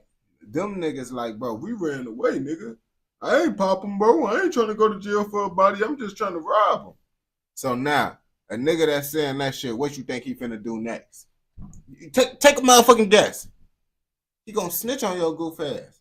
Nigga, he snitch on your ass. So if you trying to do that wild ass shit, bro, be solo dolo with the shit, bro. Cause niggas, you think these niggas solid till a nigga get inside that position where they gotta tell on your ass for their freedom. For time served while in pretrial custody, and altogether, he did 2/3 of his sentence and spent about 6 years incarcerated. Documents stated AC was convicted in youth court, but it didn't mention for which charges, and Andrew was found guilty on 6 charges and also convicted, but he was in the free world around fall of October 2016 when he was arrested in connection to 2 bad. That's why niggas gonna keep tweaking in Canada, bro. These niggas catching bodies and they able to get back out of jail in a couple years and shit, bro. And you said niggas getting 20 years for a body. That shit is wild, bro. Bank robberies in the GTA. Anyways, after being locked up for 6 summers, Bizloke was released in July of 2016. Months later in September is when he uploaded for the first time ever on YouTube by dropping 4 tracks on the same day: So Gone Challenge, Perv and Swerve, Jersey Freestyle, and Due Time. Shortly after that, he appeared in his first music video, Hype Freestyle. All were quality songs, but went under the radar at the time. He started building traction a year later in July of 2017 when he dropped Look At Me, his trap house track. A month later in August is when he would release the track that evidently blew him up, God. Afterwards, he continued to drop music and grow his fan base in the city and worldwide. With his newfound success, he partnered with his longtime friend G Chili, and in early 2018, they created their label, Triple R Records. Things were starting to turn around for Bizloke, and he was showing some dedication, but it was only temporary. When he wasn't in the studio, he was in the streets, and later that year, he got mixed up in a situation with police once again. It was the afternoon of May 2nd, 2018. A few police officers on bicycles were investigating a suspicious vehicle in the parking lot of the Monte Carlo Inn, a hotel located in Mississauga, around Dundas East and Wharton Way. Police report that this hotel is known for illegal activity, like drug dealing and sex trafficking, and so the officers confronted the vehicle. There were 3 people inside: 20-year-old Amber Roderick, 20-year-old August Ezekiel, and the last person was Bizloke. They searched the car and Bizloke always in some fucking shit, bro. I ain't gonna bap to you, bro. But this before he got his little real successful rap career. Cause I'm like, bro, once Bizloke gets some money, bro, Bizloke need to leave the fucking city, bro. Cause Bizloke gonna be in jail forever if his ass stay in the city. Cause his ass don't know how to cool out. And found a loaded 9mm Luger handgun. In one of Bizloke's interviews, he describes being arrested and said that he tried to run, but it was an industrial area and not much places to go and nowhere to hide. He went on a brief foot chase with police before being shot with a taser. He was also pepper sprayed before eventually being put into handcuffs. Bizloke, along with the 2 females he was with, were charged with 6 firearms-related offenses. That pepper spray on that ride to jail, bro. I'm talking about ride home. Boy, that shit gonna be something crucial, bro. I ain't gonna lie to you. You made your situation way more worse, nigga. And like his previous crimes, he was once again facing 9 years. Having just launched a record label earlier that year, he found himself going through the familiar procedure of being booked into a police station. Bizloke admits that he was stressed out and disappointed in himself, since he was just starting to build a successful life but was behind bars again. While awaiting trial, he spent 8 months in Maplehurst Correctional Complex in Milton. He notes that the jail experience was much different than it was before all the notoriety. Apparently back in the day, Bizloke had more ops and got into fights on a regular basis, but now people weren't as hostile towards him. He called his time spent at Maplehurst quiet time, said that the inmates there respected him. People in jail would often ask Bizloke to rap for them, but he refused, explaining that he doesn't rap on demand, especially for free. His success must have changed his demeanor, because during his first bids, it didn't seem like he had a problem performing for inmates on the house. He does mention you can win him over with some brew, which is basically rotting, decomposing fruit, but also jailhouse liquor. On gang, shit. Niggas trying to get drunk. But it's like, shit. Back in the day, the nigga was doing that shit because he trying to get his name out now. Everybody know who the fuck he is. So, nigga, I ain't fucking rapping, nigga. I was rapping because, nigga, I was trying to get everybody to know who I am. Now, since y'all know who I am, I ain't doing this shit for free, especially in prison around a bunch of niggas. Although the inmates at the jail knew Bizloke, most of the correctional officers didn't recognize him as a rapper. But things changed once he was kicked out of Maplehurst and transferred to the Toronto South Detention Center. He doesn't mention exactly why he was transferred, but it could have something to do with him being caught with ceramic blades, fentanyl, and weed, which also added more charges to his list. In the same incident where he was caught with contraband, Bizloke claims he was jumped and badly beaten up by officers, leaving him hospitalized. Apparently, officers conducted a search of his cell early in the morning, and after finding the contraband, things became physical. He was thinking of having his lawyer open up a case against the police for use of excessive force, but decided not to pursue it. Once Bizloke arrived at the South Detention Center, he said that now not only just the inmates knew him, but most of the officers as well. He claims one day, a person he believed to be the superintendent or warden of the jail was doing rounds when he recognized Bizloke from his interview with We Love Hip Hop Network. He ended up being put on the same range as fellow Toronto rapper Killer Da Crook, who previously appeared in that same interview alongside Bizloke, and they also have a track together called Feedback. Another rapper in jail was Casper TNG, who was arrested after a high-speed chase through the city. Unlike Maplehurst, Bizloke's time spent at the South Detention Center was the opposite of quiet time. We can get a glimpse into his jail experience with a story he told on a video, Center Stage. One day, the three rappers, along with several other inmates, were having a party in one of their cells. They were drinking brew, freestyling, and started to get noisy, causing staff to notice them. A couple officers confronted Bizloke and the others, and told them that there was too much people in one cell, and they needed to disperse. At first, the inmates refused, but once more staff and backup arrived, they eventually returned to their own cells. But Bizloke started getting angry with one of the officers, who apparently tried to size him up. A sergeant on the scene who was familiar with Bizloke was able to calm him down, and he agreed to go back into his cell. Folks getting that special treatment because folks say it's a motherfucking rapper. It's crazy how motherfuckers treat you different. Just because you get your name up, but nigga, when I was in this bitch, niggas treat me bogus. Niggas treat me up just because niggas know I can rap good. So, once inside, one of the officers slammed the door behind him. Bizloke saw that as disrespect and snapped, and was once again hostile. He started yelling at the officers while he took off his shirt and tightened his shoes, preparing for a fight. But nigga, you heard what they did at the other jail when they didn't know who you was, bro. They put paws on you. You didn't know if they had a lawsuit on them niggas, bro. On gang, you gotta remember what was happening when they didn't know who you is. They could treat you like they don't know you. One of the officers noticed Bizloke reach into his sock and take something out, which was assumed to be a shank. It was actually some type of contraband that he was handing to his cellmate to hide. All of the staff panicked and barricaded the outside of his cell with couches. Bizloke said he saw an officer prepare to open the door, but he didn't follow through. I think the staff could tell that Bizloke was intoxicated and ready for a fight, so they decided to wait it out. The next day, when the buzz wore off, Bizloke, Killer Da Crook, along with a few others involved, were sent to the hole, a rough place to spend a hangover. Thankfully for Bizloke, while he stirred up trouble on the inside, his lawyers were working relentlessly on the outside.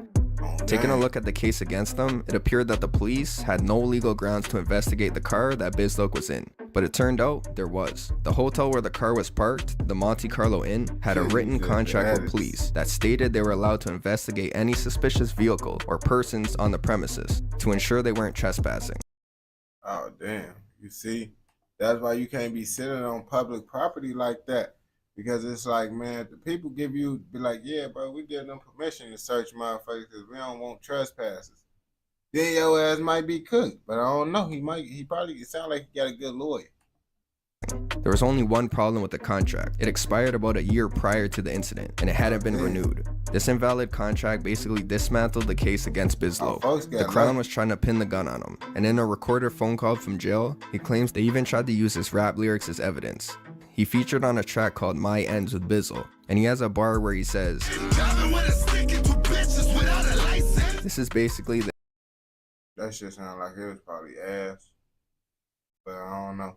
The exact scenario of what happened when he was arrested. He had no valid license at the time. Police found a gun in the car, and he was with 2 women. He also rapped about having a Luger.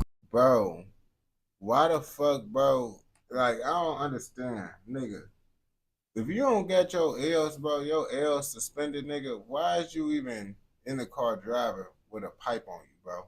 Like, you already know you going down soon as police get behind you, nigga, so you gotta try to get away.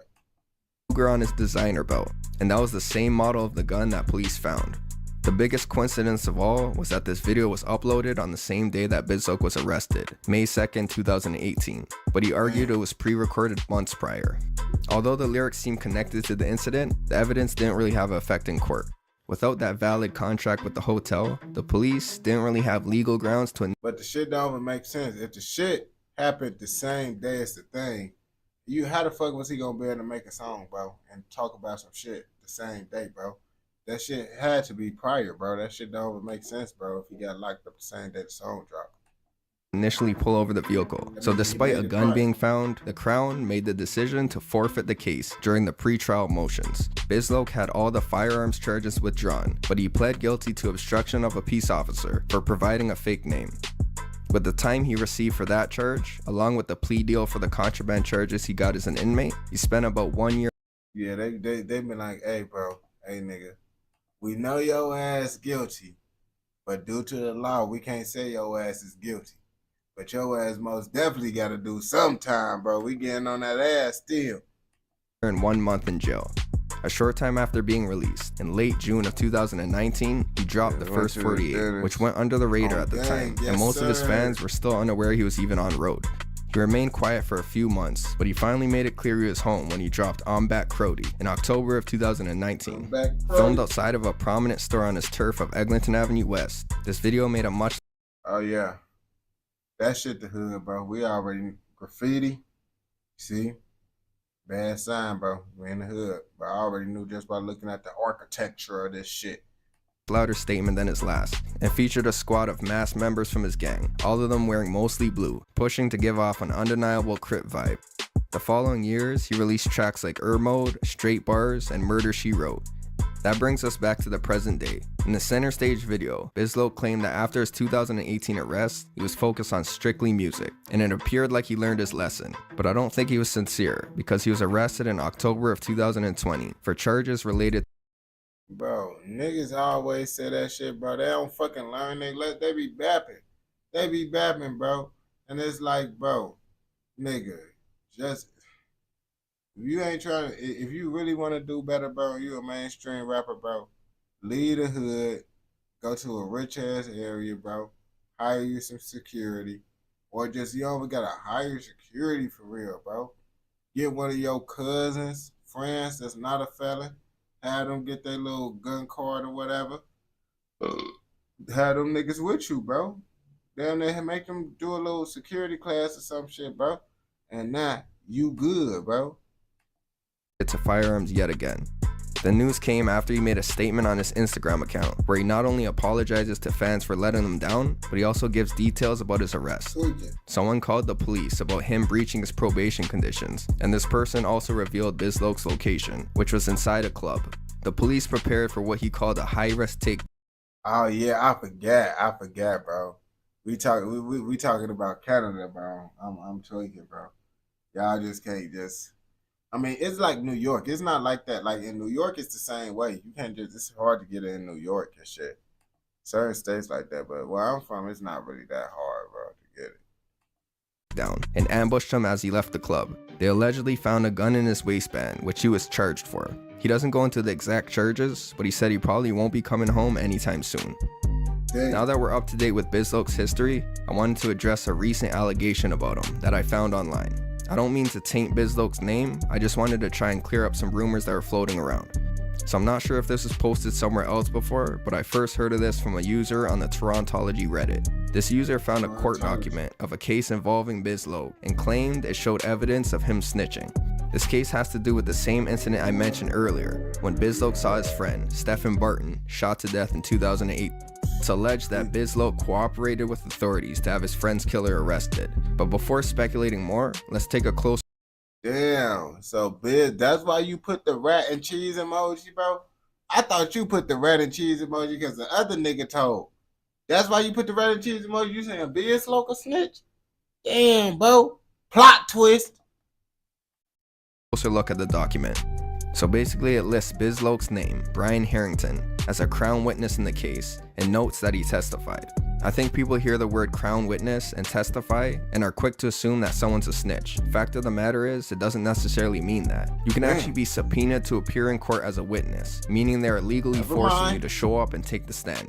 And at the time of this trial, which was November 2010, Bizloke was already incarcerated for shooting Mikey George. Oh, so y'all was putting a rap for the other dude that snitching, not Bizloke. Already being in custody, it was simple to locate him and make him appear in court. So if he got a subpoena to appear as a crown witness, literally anything he said would count as him testifying in the case. Nowhere on the document does it state that Bizloke named anyone or gave any details about the incident. As far as we know, he could have just said a bunch of nonsense, and it would be listed as him testifying. So basically my point is, the fact that it shows he testified doesn't automatically mean he's a snitch. These documents can be found on Canly if anyone is interested in having a deeper look and coming up with their own conclusion. But from what's on the documents, it doesn't look like he really provided any information. And it states that whatever he did say wasn't even used in the trial. But that out of the way, I wanted to end this video with a few positive things about Bizloke. He made a track named Was It Worth It, which became the subject of a Toronto Star article. The song caught people by surprise because it was different than most of his others. It carries a positive message and encourages young men in the streets to think about their actions and the moves they make. The song also acts as a general tribute to many rappers in Toronto who have passed away bro, what, bro? My fault if that was wrong to say, bro. My bad, bro. I didn't know it was wrong till someone laughed at it, bro. I didn't mean to, bro. If that was wrong to do, bro. To gun violence over the years. He also collaborated with 6ixBuzz and Cash Feelings and hosted a backpack giveaway for the kids going back to school this year. And he created a non-profit organization named P2P, or Power to the People, that focuses on giving back to the youth. Bizloke did more positive things for his community than most artists in the city. Alright, so we ended this shit on how this nigga doing positive. But we ain't trying to hear how this nigga did positive shit. We want to hear how this nigga on gang, but we trying to hear how a nigga fucked up their life. I ain't gonna lie to you. That's the most interesting shit right there. Or am I wrong? Am I fucking wrong or am I right? Y'all know I'm fucking right. You know it, bro. You just don't want to be real with yourself, nigga.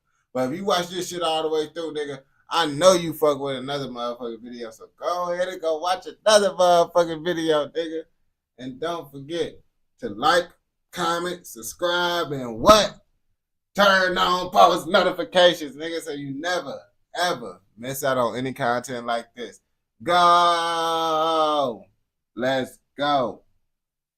I got through the video, man. I got through it, man. It actually was an interesting video, bro. The sun is coming up now, bro. I see the sun coming up, bro. The sky's turning light blue. Shit crazy, bro. Oh, gang, I'm finna go to sleep, though. Then I'm gonna wake up in, like, literally 5 hours, bro. I gotta get, like, 5 hours of sleep, bro. But I appreciate everyone that tuned into this live stream, nigga. Y'all the real motherfucking ghosts, bro. Okay, y'all know it. On gang, yeah, it's early as hell, bro. It's early as hell right now, my boy. Appreciate y'all to tune in, bro. Good morning to y'all. Even though I'm finna go to sleep, but still good morning to y'all, man. And I'm gonna see y'all niggas later today, man. Be smooth. I ain't gonna lie to you. Be smooth. Damn, it's 12:35. That shit crazy as hell how the times is different, bro.